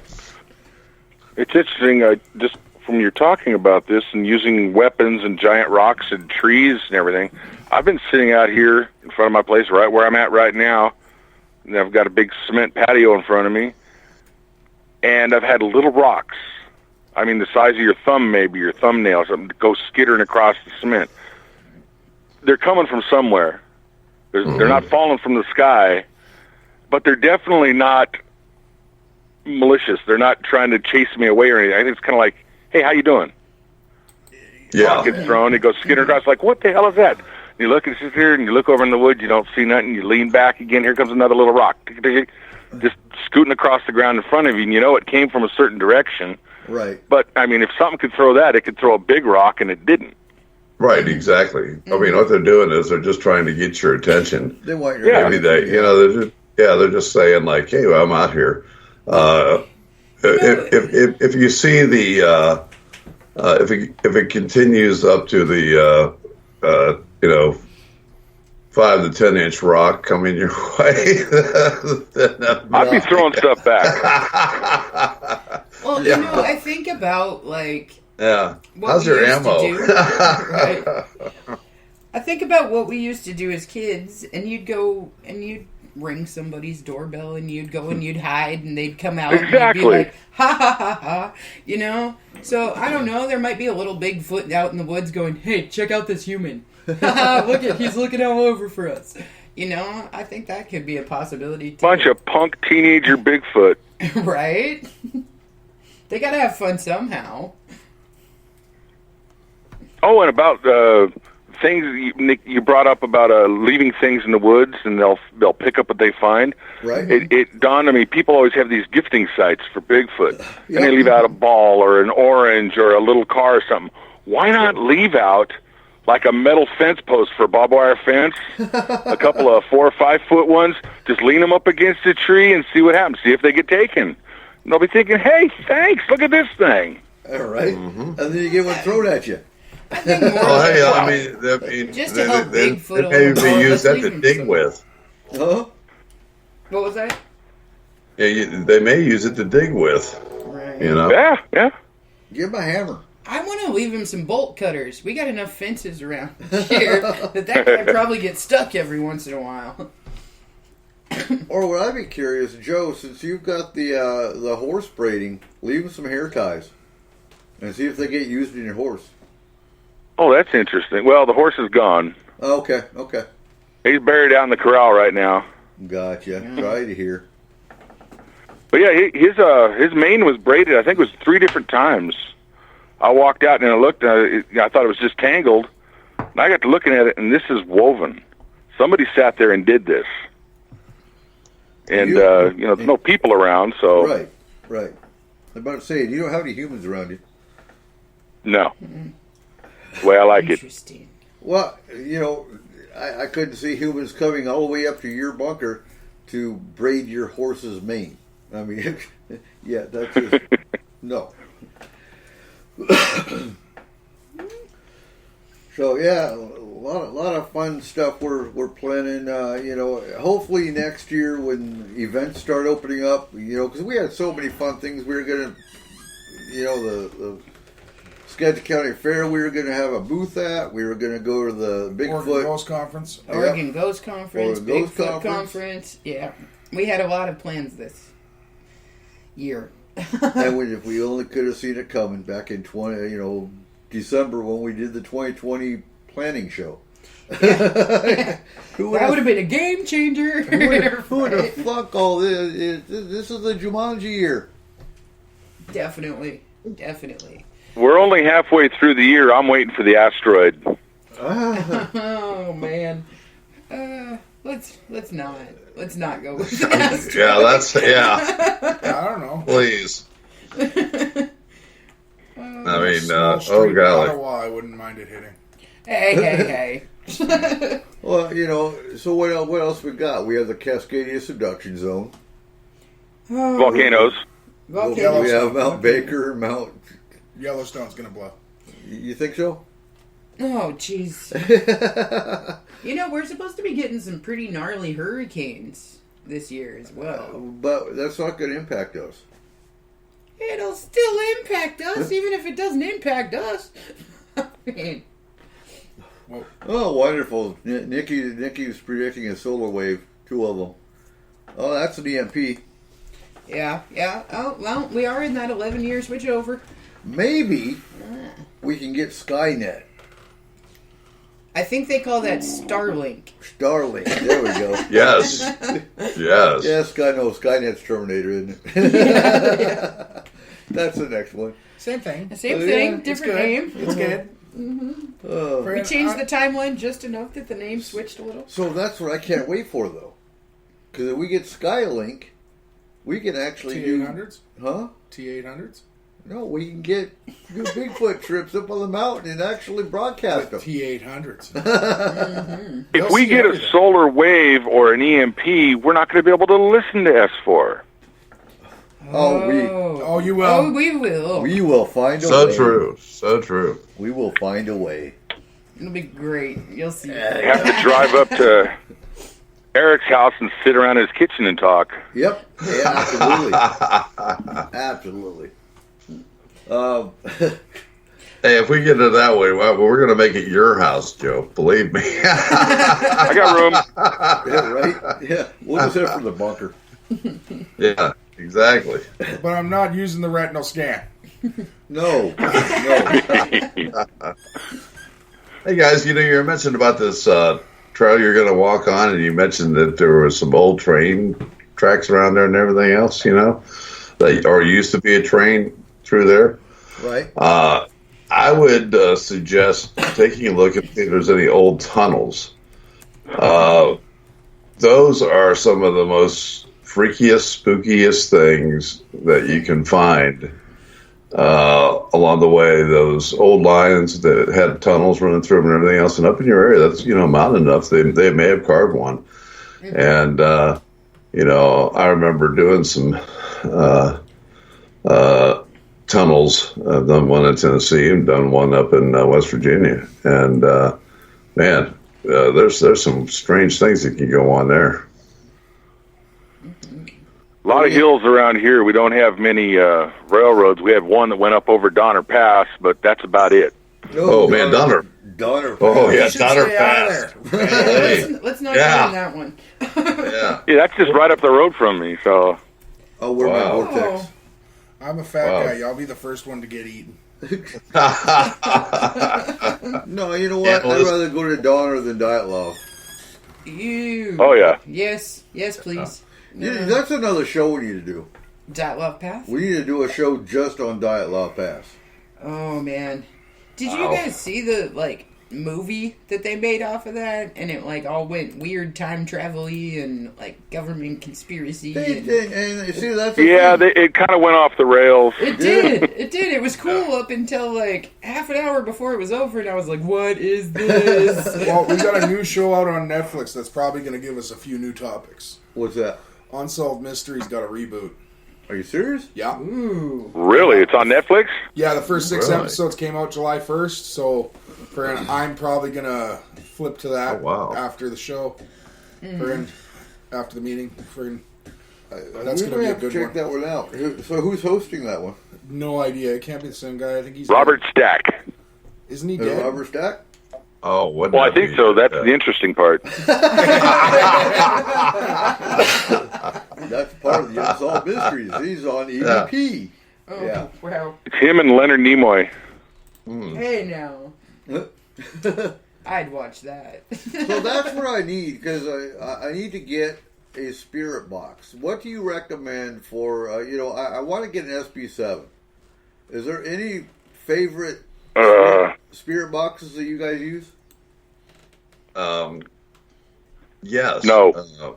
Well, I've seen so many of them, and so many people are making different type of boxes and everything else out there. I'm always, they're picking up radio frequencies and they're running through it, and so there's a lot of challenges with it. There's one out that Ghost Boxes that Ghost Stop has got out now. It's a little red thing. I've got one in my bag, and I'll be darned if I don't have my bag in here. But it's a little bit different. It's easier to use. It's got an SD card in it, so it records by itself. It's got a little flashlight on the end of it. It's got ability to change the speeds. You can switch from AM, FM, all the other stuff. The antenna's a lot better. It's not like the SB7, because if they break, they're internal. You pull them out and they go all the way down. This one you can unscrew and you can replace it pretty darn easy. So that's the kind of stuff that I look for with it, and it seems to do great. It's got a speaker that you can actually hear through SB7s. You actually have to get an external speaker to hear them. It's got a line in, line out, so you can do experiments with it. So you can put headphones into it, record into it also, and record out of it. So, those are the things that we look for. It runs about $69 on sale. You can get it on Amazon for $89. And I apologize, I don't know the name of it, but I'll be more than happy to send it to you when I get a chance to look at it. I'm a little skeptical of some of the stuff that I hear on the spirit boxes and the way they're made and what they pick up. It seems to me it'd be just as easy to go old school. You get an old radio, tune it to a white noise station where there's no station. If they can manipulate frequencies, they can handle one. Well, no, you're absolutely right. And just you have a radio going. It's on a station where there's nothing. Get your tape recorder going. Boom, there you go. Well, talk about old school. I know Markham at one point was talking about actually trying reel to reel. Wow. Because that's the original old school. Right. Right. It's not manipulative. It's old school. Anytime you get. Let's not get too much into the old school, because when we first started, we used reel to reels. No. So my point is, the digital era though is too easy to manipulate. Absolutely. So what half these people are getting is probably, a partial radio station or, just voices. Well, you know what I'd like to see in a ghost box is that like Japan has a different radio, whole different radio frequencies and a whole different thing than we do here in the States. Mm-hmm. So why wouldn't you make the ghost box so that it would pick up those kind of stations, bring it here, and then you would be able to scan the frequency, because I believe the frequency band is so much different. It allows spirits to use different frequencies. You never know what frequency they're going to be using. So that's the one thing I like about the ghost box. And then what makes it separated from it all is also that when you're using it, and they're scanning so fast that when you have words or sentences that go well over the scan, where it's already scanned 5, 6, 7 channels, you're not getting radio. You know that it's not that. You're getting a totally different thing. But if you had something on the device that would not give you any, be able to scan frequencies like that, but not be able to give you any sound whatsoever, just like the white noise, and all you would hear is white noise.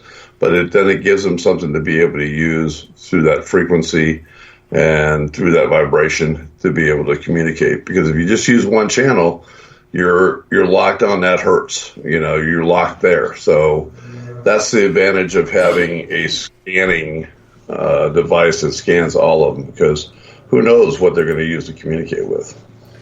Right, and when you're looking at that, you have to look at the history of who you're trying to talk to. So, for example, using South Skagit Highway, if we look in Skagit, I'm trying to remember the name of the website, but there is a Skagit historical website. If I look at that website and see that, there was a major car wreck that happened right here at mile marker 13, and the name of the people were blah. And all of a sudden, through the SB7 or whatever box we're using, that name comes through. These are vetting signs that you're actually communicating with that said spirit. Right. Well, do you know that? I mean, thank you for that, because that just reminded me.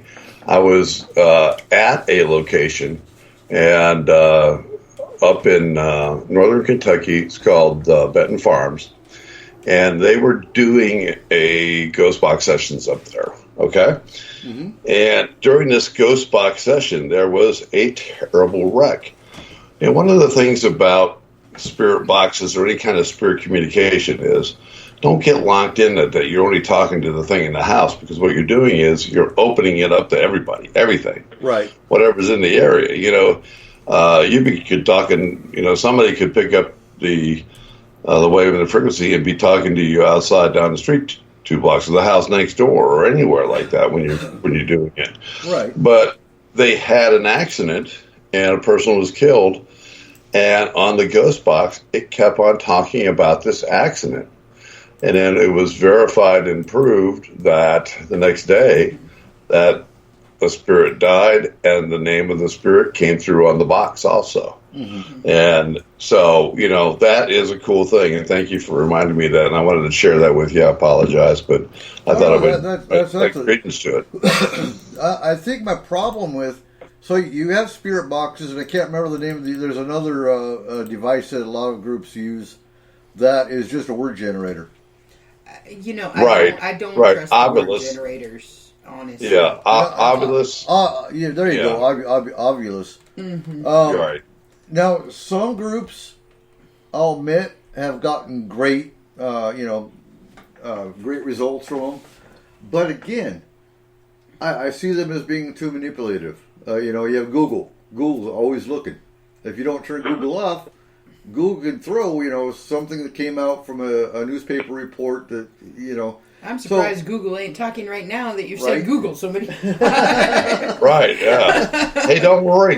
You're going to get, on your Facebook page, you're going to get tomorrow morning. You're going to get everything from every ghost box, everything else Right. imaginable. Absolutely. You know? Absolutely.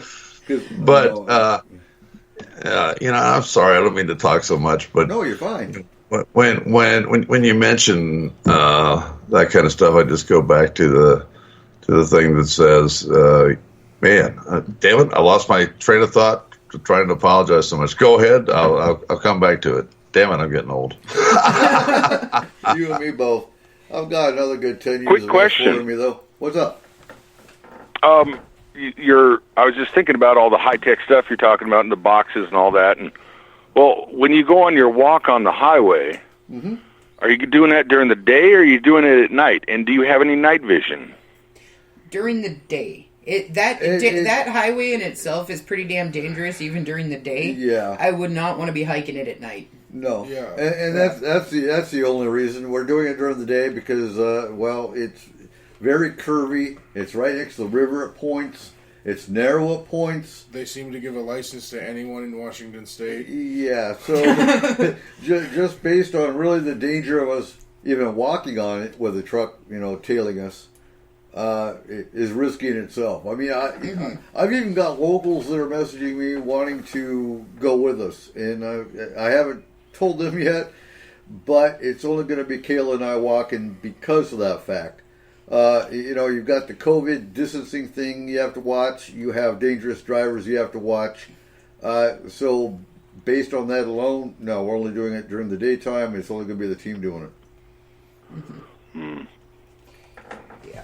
I would love. Now, I do. I would love to take people with us, but not going to happen.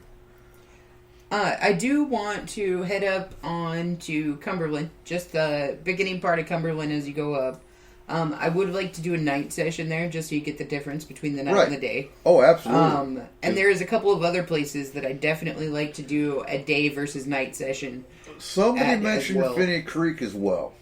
So I do want to hit Finney Creek, just the bridge area, because I believe there's an accident around the bridge area. So I would like to focus on Finney Creek. There's certain points I want to focus on, Cumberland being one, because Cumberland's such a hot spot. Finney Creek being another. One of these days, I want to hike the entire creek. Yeah. I'd love to do Finney. Finney Creek, I want to find out where the origin is. Cumberland Creek, I want to hike all the way up Cumberland Creek to find the origin. Have you actually been up to the hot springs here? No. No? No. Okay. No. But, I love these mountains. These mountains they're mystical. They've got... They're a magnet for everything. For sure. And we're coming down to about 5-10 minutes to the top of the second hour. Just to update some people, the Unsolved Mysteries will not have a host at all. I saw that. So apparently, because Robert Stack died at the end of the last run, in his memory, they felt that no one could fill that position, so they just went without a host. And I agree. Yeah. So are they doing that like guy a scared the hell out of me as a voiceover kid. narration then? Or Or are they just going straight into like the... I guess we'll have to. Yeah, turn on the show and watch it. I guess we'll have to watch Yeah, it and find out, won't we? I'm sorry. Oh. Wow. I'll be watching that tonight. Yeah, no shoot. No shoot. Oh, maybe we'll sit here and watch it tonight. Yeah. That'll be the Yeah, go S14 ahead. meeting. That'd be fun. Yeah. Oh.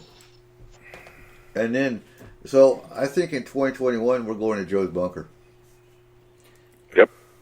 Yeah? Hey, And watch Unsolved Mysteries. There you go. It'll probably be part of Hawaii by then, though. With Yellowstone. You think so? it'll be on the Well, yeah. Joe's bunker will be on the coast. I can tell I you. love the ocean. That's not gonna Yes. happen. You got oceanfront property, Joe? I'm thinking about it. Up about 3,000 foot, so if I got oceanfront, some people are in trouble. No, he has a cave that's already like a whole system that's dug down to the ocean. No, the bunker's in trouble if you're 3,000 foot in oceanfront. Yeah. No Yeah. Hey, well, from some of the abductees and some of the visions that they have had about the West Coast and standing in Washington and what they see. Mm-hmm. Yeah, I'd want to be inland a little bit. right. And for some reason they're always talking about the dates that they use is early 2021. I honestly, I can tell you, I think we're gonna have a lot of stuff happening between now and 2023, for sure. No. Oh, is that? I've had a dream. I'm not, clairvoyant or anything, but I've had a dream about 5 times in my life for no reason, just out of nowhere, where I can see the Golden Gate Bridge and a wave coming over the top of it. That ain't good. So that would be interesting. Yeah. Yeah, and that's the kind of dream that all these people are having. They are seeing a tsunami wall of water just coming at a massive rate and just shoo. Oh, maybe the asteroid will do it. That would do it. Yeah. Oh, I think we're good. We're good for a while. Let's not have any asteroids and Yellowstone blowing up and Cascadia fault line. You guys can keep all that for a few more years. You know how many rocks are floating around up there? Yeah, no. Oh, there's going to be more once all these little satellites go up there too. Oh, right, exactly. Before they hit. That motorcycles on the highway. I don't know, because I've had this really weird reoccurring dream about Kansas for some reason. Oh, are we supposed to move to Kansas? Was Toto in it? Oh, there's no place like home, or what? No, I told you about exactly. it. It's that weird one with all the helicopters and all the, I don't know. It's weird. The only one I have is we are halfway through the year now, so I have these dreams about my wife and kids turning up the thermostat already. Annoys the shit out of me. It does, and he knows. I sneak over there, I turn it up to 80. He gets mad, he's like, "Hey, who turned this up?" And I'm like, "Dang it, John! Why did you touch that?" Oh, blame it on the kids. There you go. Blame it on the kids. It's what she does best. And so speaking of the kids, I do. Our kids are unique. That's one way to put it. No, so even Cheyenne and Anthony's friends when they were in school, some of them scoffed. So, oh yeah, your dad, you guys believe in Bigfoot. Bigfoot's not real.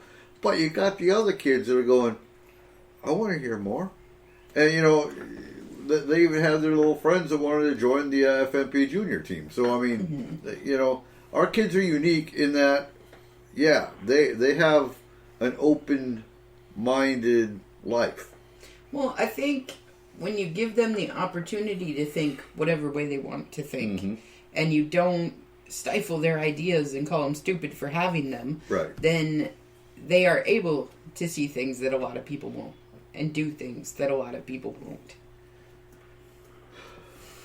So we need to... Oh, wonderful. So Dennis is in the chat room. He says, watch the news on the other screen. Bubonic plague outbreak in Mongolia. Never mind asteroids. Yeah, wonderful. Well, Ebola is back, too. 2020 just keeps on going. It's the year that keeps on giving.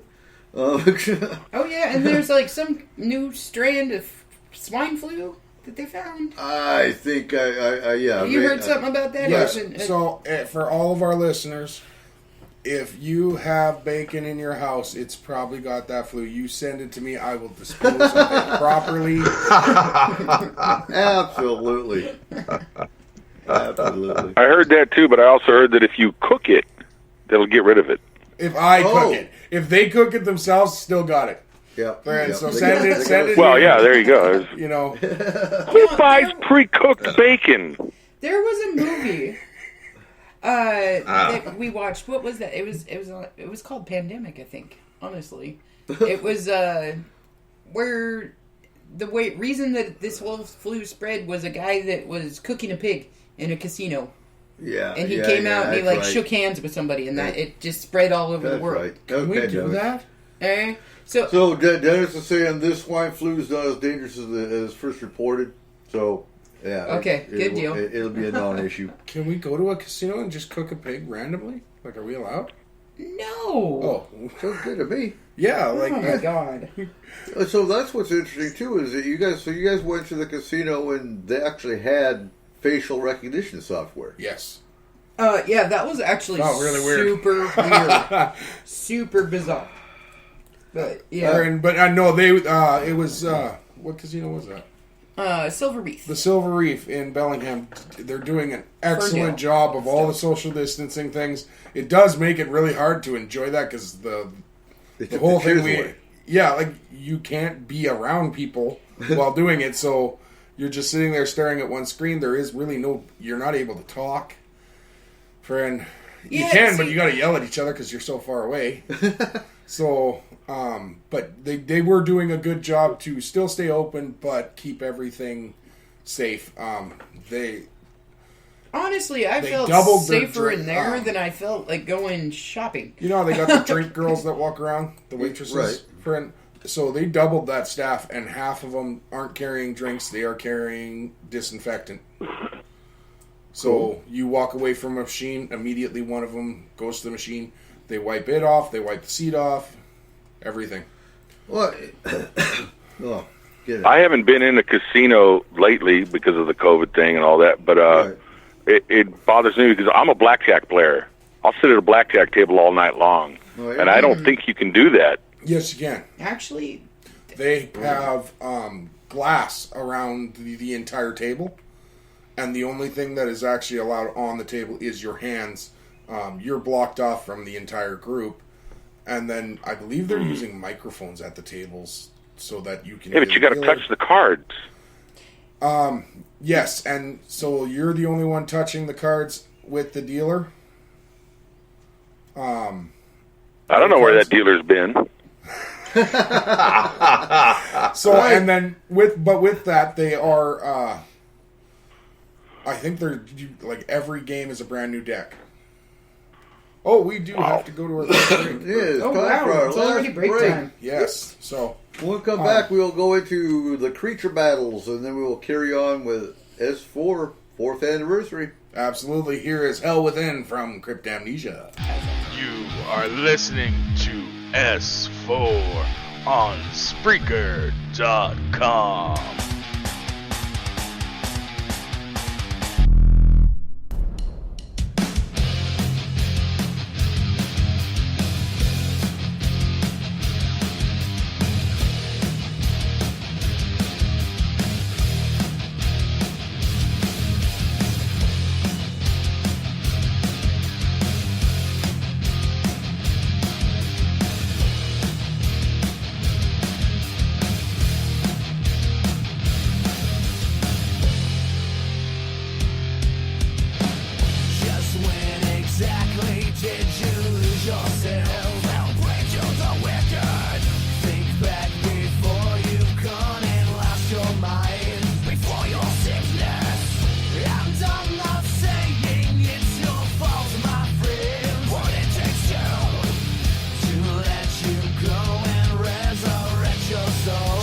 host, Eric Cooper.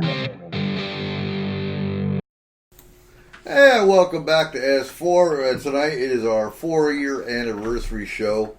We're just sitting here kicking back, having a fun time talking about different paranormal, different paranormal shows we've done, different things we've done, the chronology of the show over the years, and different stuff that comes up. So now it's time for a creature battle. Candyman versus Bloody Mary. Yes. Who So, won? last week's creature battle, Candyman versus Bloody Mary. Candyman took the win. But No, say it isn't so. Really? Candyman? Candyman wins. There's I a lot of knew it. comments in there talking about bees. And basically that, bees. Yeah. Well, how are they going to help Not just against bees, another supernatural spirit? bees. Right? Man, What? how are they going to help against another spirit? Well, Candyman had the murder hornet. Maybe she was allergic to bees. Really? Supernatural bees. I'm just saying. So, no. Okay. Candyman had the murder hornet. Well, then just chop the head off the queen and you're good. No. It No. doesn't work that way. Isn't that the way the murder hornets work? Opposite way. Oh, my bad. My bad. So our next creature battle, for next week is going to be the harpy versus the griffin. Okay. I'm trying to... So the griffin has wings. Griffin. Peter? Peter Griffin? No, not Peter Griffin. Griffin's a lion with a bird beak and wings. There you go. Yep. Okay. And what's the harpy? A harpy is a woman with Some claws. naggy woman. That's And an wings. STD. Huh? Oh, wait, no, that's a herpes. Basically, your harpy, think about Maleficent. Okay. Okay. That's basically a harpy. Oh, wait, I thought Maleficent was something different. Well, the harpy has the... Now I have to rethink my choice. It's going to be the griffin. I don't know, man. I'm Harpies going got with weapons. Harpies know how to use them, and they're faster. Griffin. But if that griffin gets a hold of you, game over. So Izzy's probably updating the website if it's not already done. And you can go on www.s-4radio.com and place your vote. It is done. Outstanding. Is that how it's spelled? Griffin? I'm a Leo, so I have to go with the Griffin. G-R-Y-P-H-O-N? Yeah. Yep. That's weird. So I have a whole Weird. encyclopedia of magical creatures that we can go through. The magical field, It's guys. this thick. And aside from the encyclopedia of magical creatures, Don't look at me with that face and tell me how thick it is. That's just wrong. but aside from the encyclopedia of magical creatures, look up the bestiary. I can't remember if it's .org or .com. I believe it's .com. And you can find any magical creature out there. My favorite resources. So what kind of magical creatures you got at the bunker, Joe? Besides Bigfoot. Magical creatures? Yeah. I haven't seen too much magical around here. Did see something floating around near one of the lights one night that I thought, that moth looks like a little person. But, Oh, that's a fair and then once in a while, the Bigfoot, I think on a migration trail, they're not here all the time, but they do come through. Other than that, who knows? They're magical. They don't let me see them. That's A lot of weird things happen, but Well, you got your cameras I'm out, not seeing. I'm not seeing any evidence. Let me put it that way. Okay. I will So tell the you. scientist in me says, nope, there's nothing here because I'm not seeing the evidence. But then I see a lot of weird things, and I just don't know what left it. You know what, Dennis? I like banshees too. Banshees are cool. Banshees Banshees are hot. well, and so it's the same thing as the Grim Reaper. So many people think the Grim Reaper is evil. No, he's only there to take you. No. It's your time to go. He doesn't come to get you before your time. Mm-hmm. I think that's the fear factor in there. The Grim Maybe Reaper, that's where ghosts come from. If someone dies, if someone dies, and they don't have a Grim Reaper to take them on or take them over, Right. then they're left to wander around here. So you kind of want a Grim Reaper around, right? Absolutely. And you know, that's the point. You know, you don't know when your time is up. Not always. Sometimes you do, sometimes you don't. The Grim Reaper is only there to escort you over to the other side. That's his purpose. Same thing with the Banshee. So he's the Banshee's a fairy warning. man. I still laugh when who had the Banshee scream in their face? I think that was Brent. Yeah. Oh, yeah, that was a case we had. It was a Banshee, and the astral team went in, and the Banshee turned and looked at him and screamed. And then he poked the other thing with the pointy stick. So Kimberly, Kimberly swears that we have fairies out here. She swears by it. You doubt it? No, I don't. Not at all. It's Kimberly. You have a fairy garden. Of course you're going to have fairies. Come on. So she'll go out in the backyard and she'll run around for like hours. And she'll go through all the little backwoods and everything and down into the holes. And she made her little fairy garden. And she says she's out there running around with the fairies. So... Okay, so here it is. In Greek mythology and Roman mythology, a harpy is a half-human and half-bird personification of storm winds. A griffin, Gryphon, or griffin, Griffin, is a mythological creature with the body of a lion and head and wings of an eagle. Mm-hmm. There's your definitions. So yeah, go cast your vote. I still say a griffin's going to take it. Griffin. I think Team Griffin. The only thing the Harpies got going for it is storm winds. And blow the griffin right out of the sky. Yeah. Yeah. Yeah, but the Griffin has wings. Well, so does the harpy. So does the harpy. So that's going to be a close one. Mm-hmm. And so our creature battles are developing.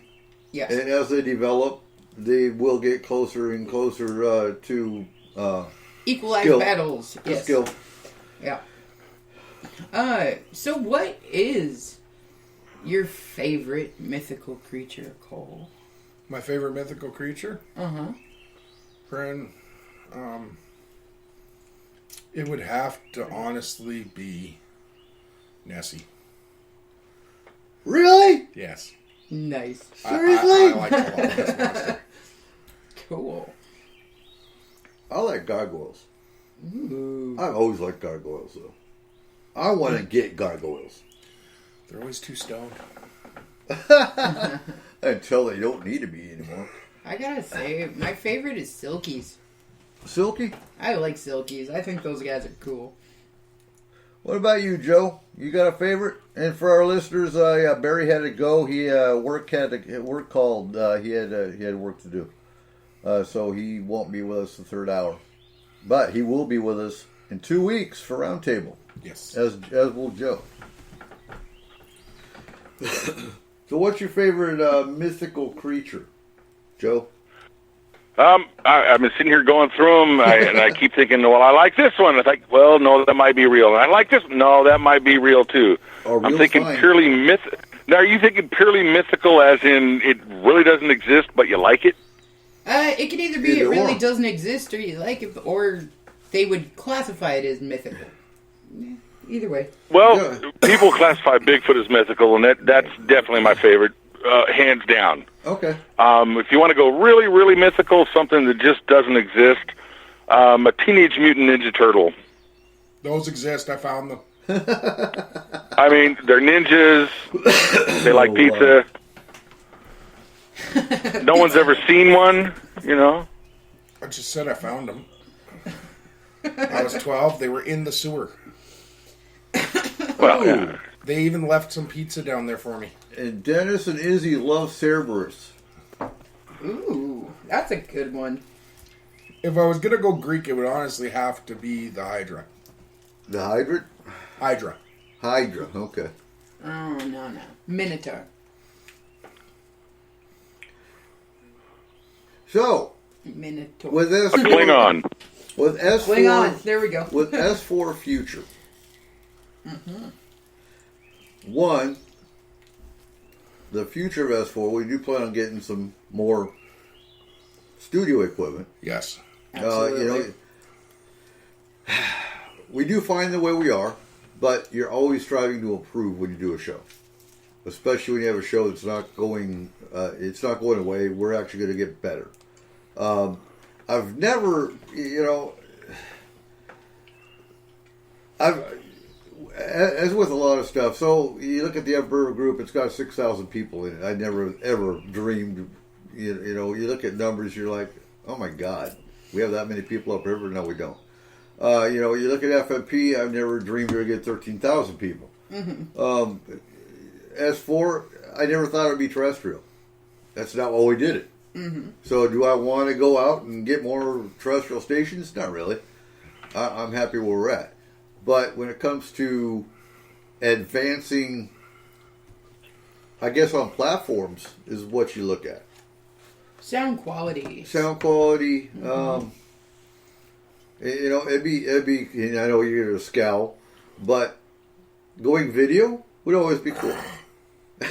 Okay, I'm gonna scowl at that one too. I don't want to have to get ready for an hour ahead of every show. No. And you look at some of the other shows that actually do video. Don't they frankly look kind of bored? Yeah.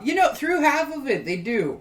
You gotta have one of those faces for video, and I don't. You know that. I can't help it. I roll my eyes, I go, to a lot of different things, and it's not because I'm not interested in what's going on. It's because I got some weird facial twitches sometimes. I want to be on video. You saw a huge shooting star, Joe? Yeah, just now it was massive. It's big. It's not quite dark here yet. No, it was heading east and it was going down, and when it went behind the trees, it was still lit up. Huh. Oh, great. So I guess maybe that's that asteroid we were talking about.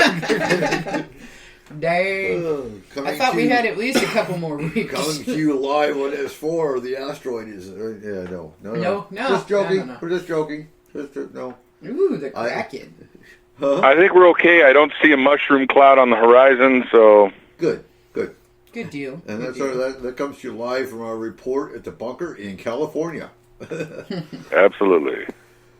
Oh. So, you know what I want to do? I want to do a show and have a sky watch at the same time. I do that every night. I know you do. You've done that before.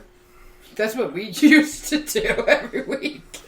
And I think that's where Starlink's going to come in handy, because we can actually go outside and still have internet. We can go up on the mountain and still have internet. We can do that now with the internet I have. Outside, yeah, but up on Cumberland? Oh, yeah. We can go up on Cumberland and have a live show Yeah. with Bigfoot on Cumberland. There you go. Yeah, I heard he doesn't talk that much, so. Yeah. So we have Jeremy Ray next week. So Jeremy Ray comes from MUFON Star Team. Yes. Which the Star Team, we're going to talk a lot about Bigelow, because he's actually met Bigelow and done casework with Bigelow, or with MUFON, but investigating Bigelow.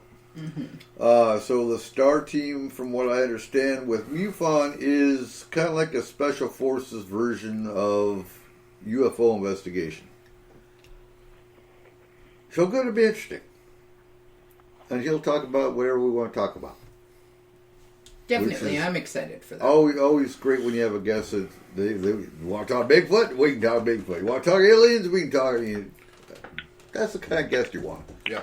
And then, of course, we have Roundtable, and the last show for the month is going to be Alien Races. Yeah, buddy. I'm excited for Alien. I like aliens. I think they're pretty cool. I would love to watch an alien race. They don't have cars. I'm a NASCAR fan, so It would be like pod racing. Come on. You Yeah.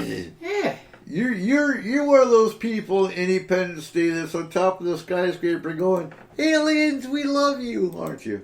Yes. Me? Yeah, No, totally. no, I'm not. No, I'm That's the me. one running across the desert going, oh, hell no, I'm getting the hell away from this place. You know that's me. Every single time we go and do Uh-huh. anything, you're like, nobody should go in there. And I'm like, ha ha, I'm going in there. Okay. I'm the one saying I can't raise the cannon high enough. Right?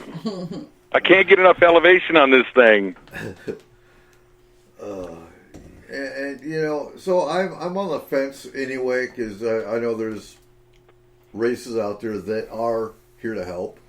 There's the meat eaters. Mm-hmm. They bleed. By all means, they bleed. You just got to shoot before they can shoot with their little technology. Yeah, but is that the best way to make first contact, though? I mean, realistically, if we don't know what they are, and they come down here and they say, that's hey, the point, though. and you go, oh my God, and shoot them. That's the point. You don't shoot until you know what their motivation or what their agenda is. Right, so what if they're No, they no, come no, down and they no, just vaporize you? no. Whatever is it? What? You wake up in the middle of the night in your bedroom and there's something standing there. You don't ask for its passport or what it wants. You shoot it, whether it's human or alien. It doesn't belong in your bedroom. That Ha ha! I just got free range to shoot you, Cole. No, absolutely. If they're standing over your bed, I don't have time to get my gun, but they're gonna have a broken neck, or they're gonna be throat punched either way. Right, but Oh, yeah. maybe in their culture, that's how you say hi. Well, then they're gonna. Just say, I'm gonna say hi with a throat punch. That's this is our culture. So what are we doing for August? I'll introduce myself a lot to them then. Right? No, you're Lots of absolutely- throw punches. You're absolutely right, because I'm not going to lay there in my bed and go, what would you like? Right, right. No. Are you a good one or a bad one? Right. And the bad ones are going to lie to you anyway, right? Yeah, pretty much, huh? So, and that's what drives me nuts about some researchers, because you got the one side that says, oh, they're all wonderful, there's no such thing as a bad alien, and you got the other side that says, oh, shoot them all down. I think wherever there is life, no matter what the life is, there's good life and there's bad life. Well, and it we've just had happens. we've had the discussion before. There's good reptilians, there's bad reptilians, there's good and bad races within bad races or good races. Well, I mean, even looking at the animal kingdom, alright? You got ones that are good dogs. You got ones that are just bad dogs. Right. It's the way it works. Well, There's no bad dogs, there's only bad owners. I call BS on that one. No, I would agree mostly. Mostly. Yeah. I would say that... You do have the occasional bad apple. They're fewer. Yeah, and far sometimes the between. noodles are scrambled. Right. Well, look at Dover and Pinchers. So Dover and Pinchers, for example, were the way they were bred. Their brains don't fit. I can't remember how it was explained, but so their brains are pinched as they get older, and they do. Those dogs are wound so tight. I don't like them. Well, see, Right. like in certain breeds, one in every so many Right. has some kind of a deformity within their brain that causes this or that. And, I mean, you would have to. Think about the breeding process of these animals. Think about how many of them they've bred with how many of them. Think about humans. If you inbreed enough, you're going to have issues. So, it's the same thing with dog breeds and every other breed. I'm not saying a word. Yeah, me neither. My brain froze when she said, think about the breeding process. So some of the topics we are looking at coming up in the near future, we are hoping to have a vampire on the show. We're working on that. I know we have, oh God, I'm trying to remember his name. I just got an email from him. Help me out here, Izzy. So we're going to actually talk about paganism and paranormal. Okay, cool. From an author. So why would that be brought up? Because, some people get offended. But as pagans, our normal life is paranormal. But we don't call it paranormal because it's normal life. When you get someone that's talking about, haunting, and you pick up on the spirit, well, that's normal everyday life for the pagan belief system. Mm-hmm. Same with the fae, same with elementals, same with... The only aspect that I don't see in the pagan belief really is Bigfoot or cryptids or the alien UFO side of it. Right. But then some would argue with that as well. So I would love to at some point do a show on gin. Gin? Mm-hmm. That's an easy enough to... We can find a guest on gin. I'll bring the tonic. Penzak. Christopher Penzak. That's who's... yeah. So Okay. we might have Christopher Penzak on the show here. Probably in the fall. And Kayla's in talks with a lady who runs a PBS program for... Was it Cryptids? Yes, yeah. It's a Okay. cryptid PBS program. Yep. Just started talking to her. We'll see if we can get her lined up for the show. And there's a couple of other guests as well that I've sent some information out to, and we're checking their schedules now, so we'll be able to get some good guests coming up here pretty So soon. Rob Carlos will be coming on for Dragons. That's going to be a good show. Mm-hmm. So, folks, if there's a particular guest you want to hear, by all means, let us know. Or two, if there's a particular topic you want to hear talked about, we'll find a guest for that topic. Mm-hmm. Most definitely. That's part of advancement, is trying to think of topics that are outside the fringe for even paranormal. It's kind of like parallel universes. We've talked about that. So what do you want to hear? So what do you want to see in the future of S4, Joe? You've been with us for 4 years. I'd like to hear you bring someone on about the moon and Mars and whether there's stuff there and all of that. That's always fascinated me. If you are listening, we would like you on our show, Mr. Musk. So, just planetary discussion. Yeah. What's out there? What's real? What's not? What are the theories? Have we been there? I think we have. Yes. Me too. Me too. Oh, absolutely. It depends on which side of the fence you want to hear talked about, because you got some that say it's all conspiracy, and you got the other ones that tell you a little more than you want to know. Instead of a creature battle, you can have a space battle. You can have someone say it's all BS, and someone says, no, we went there, and let them fight.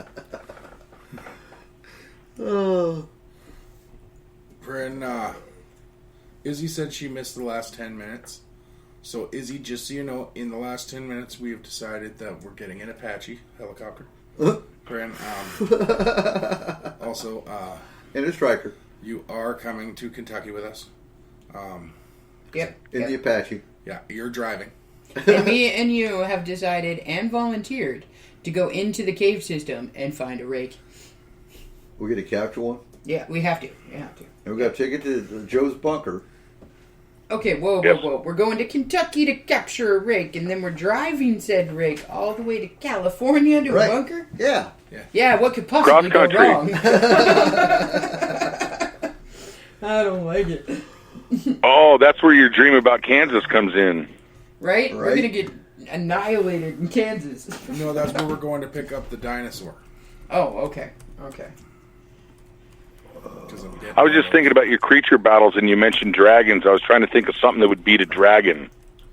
We had, oh God, what did we have for the dragon? We had the dragon versus the A hobbit. Thunderbird.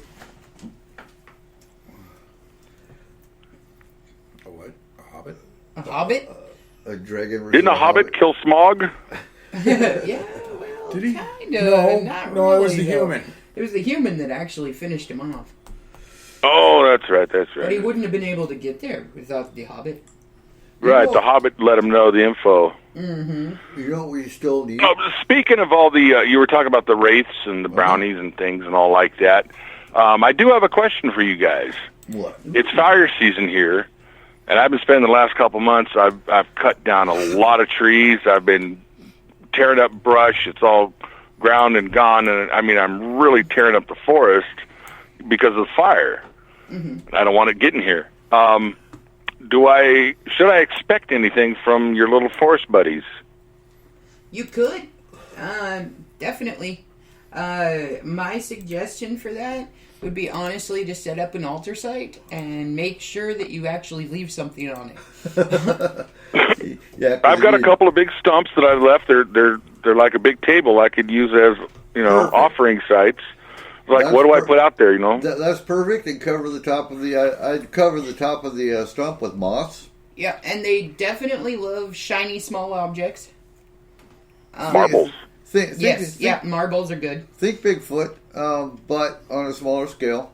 Because the Fae do love shiny objects. Put a key out there that you don't use.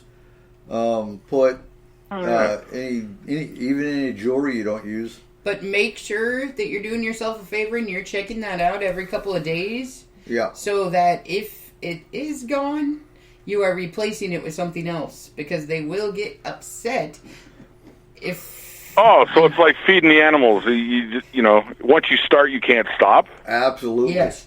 And if you stop, then they get mad. Well, then they ain't getting nothing. Okay. Oh. They'll get a stump, and they'll like it. There you go. So I'm thinking here too. Also, I put a bell out. Ooh, I like that idea. The Fae like bells. Mm-hmm. And if you want something to put out that you don't have to really worry about redoing, except for when it gets empty, bird baths and bird feeders are actually really good for that too. Yeah. Good idea. Absolutely. So I'm sitting here thinking, as we were talking. So I don't see events picking up anytime soon. But when it comes to events, we were talking about going to Port Gamble next year if they open up, right? Mm-hmm. Oregon Ghost Protest. Huh? Oregon Ghost Protest. No. I ain't playing that And gun. Definitely the Oregon Ghost Conference. yeah, I'm hoping everything. Those ones will all be back next year. But so you can be looking for S4 to show up in a town near you, hopefully, at the Oregon Ghost Conference. Maybe I can't remember. I think it's a San Diego UFO conference. Yeah, and then Bigfoot or Sacramento. I think it's San Diego, but there's a California UFO conference that we were actually looking at going into. Mm-hmm. I don't think it's San Diego. I don't think so either. It's Northern California. Yeah. Sonora? It's in San Francisco. And you can come meet Joe and pull his hair. Yeah. Well, that's not nice.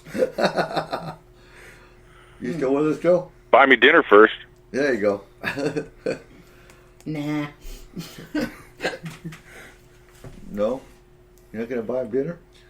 I don't have to buy nobody dinner. They gotta buy me dinner. What is this?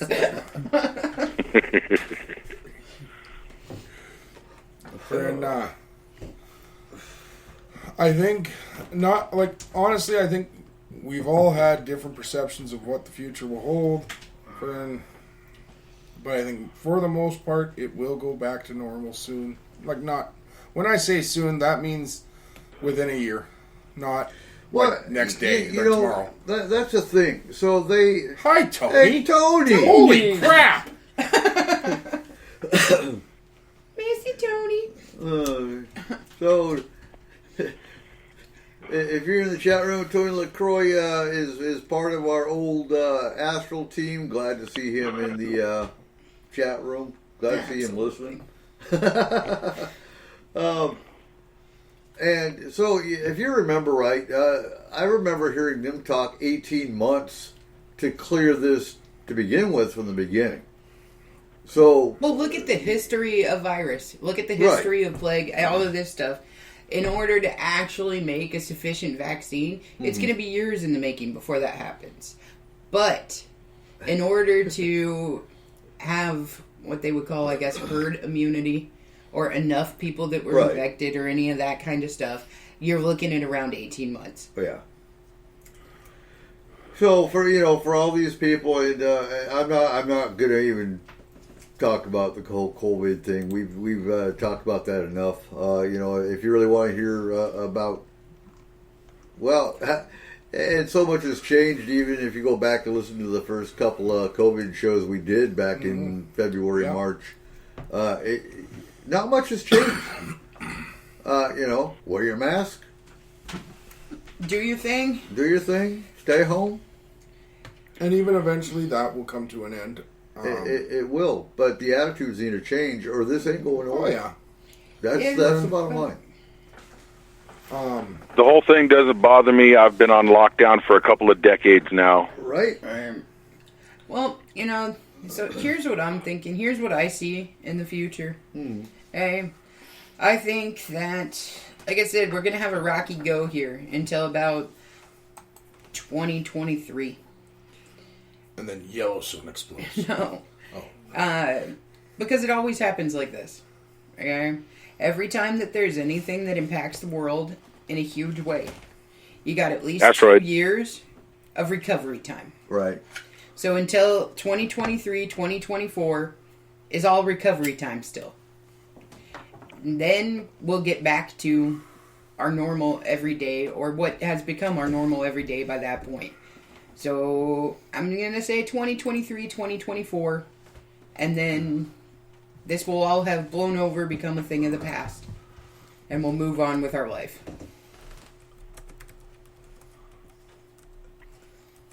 Maybe. Because what's next? And I don't like sounding like the pessimistic downer, but, really, what's next? The only constant is change. There's always going to be something new. And Izzy hates it when I say it, but, is this the new norm? Are we all going to be wearing masks? And, some won't, but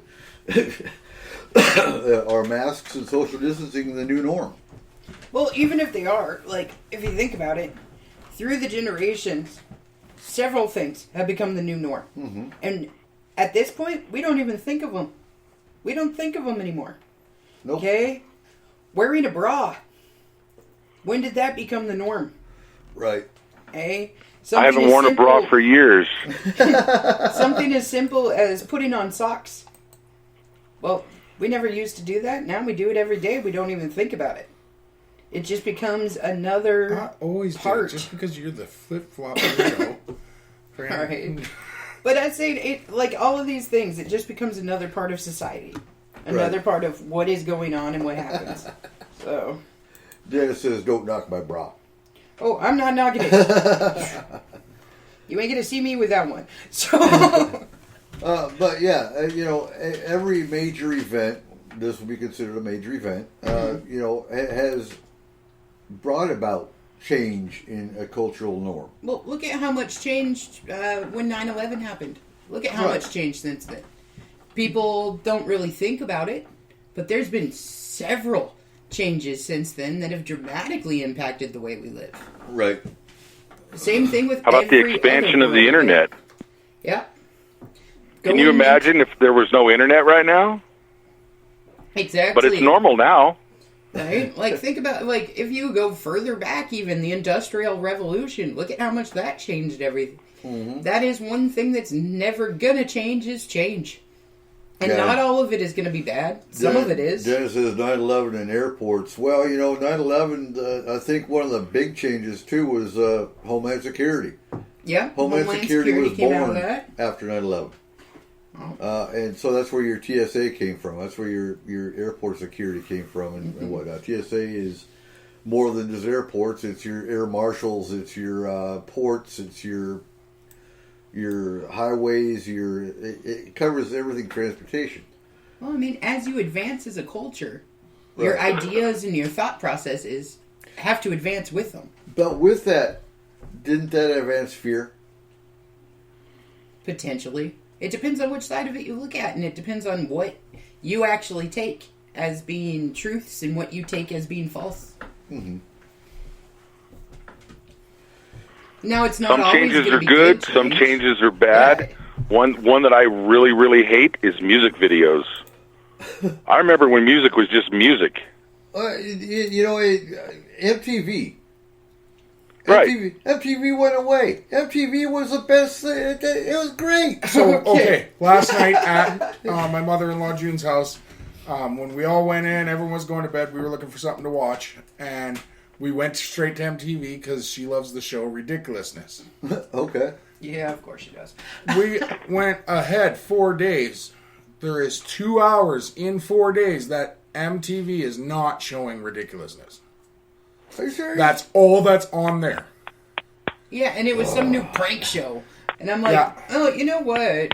I remember I used to be able to switch this on and it was music. It was music But- videos. Okay. Absolutely. Back in the 80s, MTV and the 90s. Mm-hmm. And it turned into nothing but reality TV now. Yeah.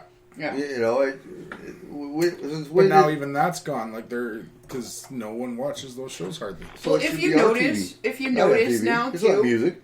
though, and I've noticed this with my children. I've noticed this as generations go down.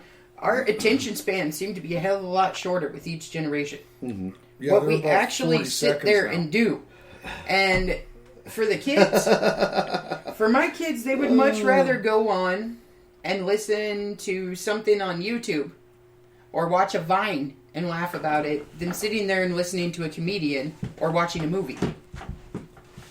Okay, so Tony says, yeah, Beavis and Butthead or Eric and Tony. Yeah, At least absolutely. you're Beavis. Huh? At least you're Beavis. Right? I'll be Beavis. Better than Pinky in the Brain. I love Pinky in the Oh, Brain. God, no. I love that. I am so Pinky. That is like me all over. Dennis says, I disagree. If you look on Vimeo and YouTube, the music videos are more complex and more money is invested in them. And, you know... And they are, but that's because people... That's what I'm saying, though, is that it went away from MTV and it went to YouTube. Right. Okay? So, right. like, my children will sit there and they'll turn on something on YouTube, watch it for 30 seconds. It's some weird little Vine. It's something like that. Yeah, TikTok. There we go. All of these weird little things. But to actually sit down and watch a full feature-length movie, they're bored 15 minutes into it. They don't care about the storyline or the plot. They want to see action, action, action, funny. Right. You know, and it's sad, but it seems like culture, you know, using our kids as examples, their mental capacity has gone down. No, I would not say their mental No? capacity has at all. Because if you think about it, you also got the technology and the technical age. My kid can pick up my phone and do things with it that I never even thought were possible. Okay, but that takes the imagination Yeah, away. because he It looks at does. us, he sits there and picks up a baseball and stares at it for 5 minutes because he doesn't know what to do. Right, but that's what I'm saying about change, is the fact that we're in the era now where it's technology-based changes. So, did we know how to pick up a computer? Shit, I didn't even know what a computer was. A computer No. didn't even exist in my household until, 2000? I didn't have a computer until, well, okay, so growing up, I had a Commodore 64. Yep. And I had to learn how to program a Commodore 64. I learned computer programming in high school. You know, and then, of course, going to the Army, we had computers. We had to do, well, Tony can tell, you know, PowerPoint was the killer in the Army. Because, you know, you had death by PowerPoint. But I learned how to do PowerPoint presentations, create them and everything in the Army, hands down. To where, when I got my bachelor's degree, they waived my computer class because it transferred over from the Army, just like biology did. As a combat medic, Yeah. Tony says death. Yeah, it was death by PowerPoint. But that's the difference. The military, compared to civilians today, is, everyone, you look at the racism going on in culture today. Uh-huh. In the Army, you're taught to see green. You're not taught to see color. Mm-hmm. You have EO classes quarterly. But that doesn't mean it's perfect, because we still have Adamov Division. We still have the Proud Boys. We still have the extremist groups that infiltrate the military. You're always going to recruit. You're always going to have opposition. For any comment that you make, for any suggestion that you make, for any way that you live, you are always going to have the other side of that believes differently and wholeheartedly differently than you do. We are never going to be able to come together and be like a kumbaya, everything is perfect race. No, that's done. Human beings aren't built that way. So, and get back to S4, we will always be here. We will be here every week until we get tired of doing this. And that ain't happening anytime soon. Or Yellowstone. Okay. Mm-hmm. And Dennis, post your info and we will share it on the show. So Dennis says, just before we leave, can I mention our guests on our virtual TrekCon? Absolutely. Okay, whoa. TrekCon? Like Star Trek Con? So as soon as he posts that, culture changes, what would you say, every 10 years? Every 20 years? Depends on the cultural shift. Depends on the effect. It depends on what you're going through and how fast technologies and everything else changes. Whatever changes around you changes your culture. Because, so some of them have been... They've taken 20, 30 years. Some of them have taken 2. Look at the age of the smartphone. We went from... It wasn't a full 10 years with cell phones, where we started with cell phones, to what we have now. Like, the switches in that and the cultural changes it brought, that didn't take 10 years. No. Right. The biggest change it seems to have brought is that people from all over the world can yell at each other. Yeah, true. Okay, so real quick, June 15th to the 20th was virtual TrekCon, and the guests they had was Nichelle, and bear with me if I butcher some of these names, Dennis, please. But so the guests they had was Nichelle Nichols, Mohammed Noor, Tim Russ, Doug Jones, Darren Dorterman,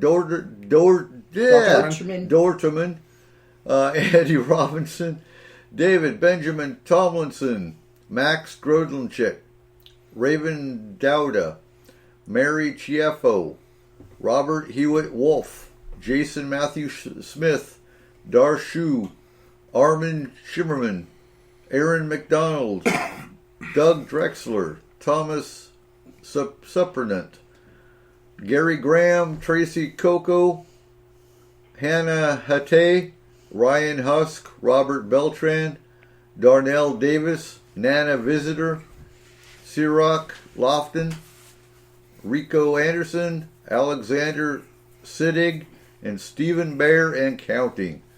So there you go. The virtual TrekCon was June 15th to the 20th, and those were your guests. I only saw there was only one original Star Trek person on there, Nichelle Nichols. Then again, there's not many of them left. But a few of them aren't just actors. I believe they're also directors and people who are open. Real quick, Izzy corrected me. It's July 15th to the 20th, not June. I'm sorry. I thought you were talking about a con that was over. Yeah, July 15th to the 20th, and those are the guests that are going to be in the virtual TrekCon. So make sure you check it out at virtualtrekcon.com. It's in the website, or it's in the chat room. Maybe we'll see if we can't get it moved over to the website as well, so you can go check it out. It's at virtualtrekcon.com. I'm actually very excited for that. You're going to go? I don't know that many people know this. I know you all do, but I am a huge Star Trek fan. It goes generationally. Same here. In my family. And my mother actually has an entire room in her house dedicated to Star Trek. And every single space on that wall in that room is covered in Star Trek memorabilia from the beginning of time. Right? Yep. Along with bed sheets and bed posters and walls. You know, it's great. That does bring to question: is that the new norm? What, Star Trek? No, I hope so. no, Star Trek is the new norm. No, It but should be. So virtual conferences, you're seeing a lot of them going to that. No. Because, okay, so I will tell you, being a Trekkie and also going to Comic-Cons and different cons, okay, no, it can't be. Because this is the time and the place that people get together from all walks of life, from everything, and they share in a moment. Something that made them think differently, something that made them change them in some way. And they all come together for that one purpose. Right. And plus, where are you going to show off your awesome cosplay? That's the thing. The cosplay movement is honestly huge. Well, Comic-Con. I mean, look how much Comic-Con lost by having to cancel their event. Yeah, Oh, absolutely. So hopefully they'll be here. twice. Mm-hmm. Yeah. They canceled twice because the first time they just postponed. Okay. And then they were redoing it for October, and now they have officially canceled it for this year. Yeah. So what I hope to see, because we're a small, tight-knit show, we can actually go out and do some expeditions, basically. Yeah. And talk about them on the air. Mm-hmm. So we do have, like the Bigfoot in Cumberland. We have the... South Skagit. And absolutely, Izzy. We go up to Cumberland. We go to do our Bigfoot trips. We go to Packwood. We go do our South Skagit hike. We get out for our own sanity and do little trips like that, and then talk about our findings on the air. We have. Plenty of our local listeners that actually want to go out on those trips with us, but we might open one up.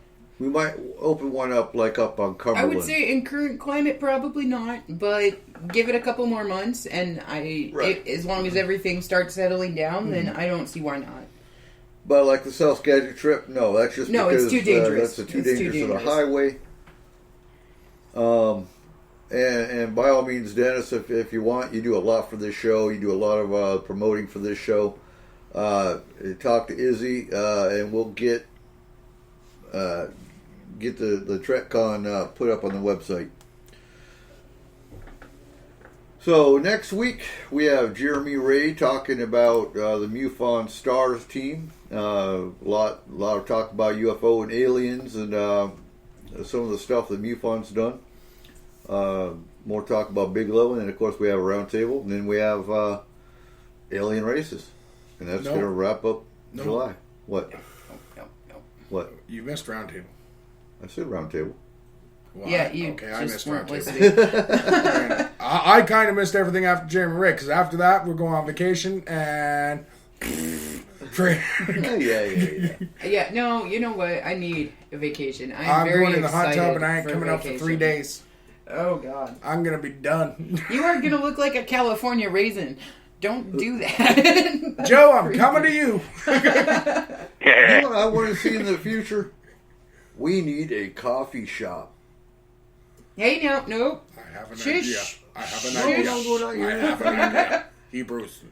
No. No, we need a coffee sponsor. We drink enough coffee that we could definitely promote coffee on. That's not fair. You What? can't say that. What? We could never drink enough coffee. Oh no, we don't. But we need our own. There is coffee never brand. enough coffee. Contact Black Rifle Coffee Company. Ooh. Yeah, but that it's hard to find. It's hard to get sponsors, especially with the economy we have. A lot of companies can't afford to pay a sponsorship. They just at the current moment, we were actually doing pretty good before the COVID. yeah. And we were actually getting a good sponsor list going and everything else, but right now there's a lot of companies that can't afford to even pay out the employee salaries, so we kind of put a kibosh on asking people even. Right. But if you have a coffee shop or a coffee brand especially, and you want to promote it on the show, by all means, we're always looking for sponsors of all types. Yep. But I'd love to be drinking your coffee while we're doing the show. Absolutely. Yep. So with that, we will see you next week with Jeremy Ray. Happy anniversary, Eric. Happy anniversary. Happy anniversary. Well, hey, you started this, yeah. This. And Dennis is drinking hazelnut coffee right now. Excellent. I don't like hazelnut coffee. I'm actually drinking And cookies. And cookies. Yeah, we got cookies. We could get a cookie sponsor. We need a cookie sponsor. Colby. Oh, you're talking like the sweet treats, though, right? Did you guys hear they started putting jokes on the side of the things of cookies? They are? Yeah, I had a thing of Oreos the other day, and on the side it said... hey, sleep well, Tony. You got school tomorrow. Get to bed. It said serving size, 3 cookies. Free cookies? Oh, thank you, Dennis. This is a great show. Happy anniversary. May the 4th be with you. Absolutely. And you can definitely see S4 for the next 10, 20 years. Oh, yeah. On a different platform, because by then we'll be coming to you hologram within your comfort of your own home. Right. All right. So, stay safe, folks. We'll see you next week. Jeremy Ray. And remember, keep your eyes to the skies.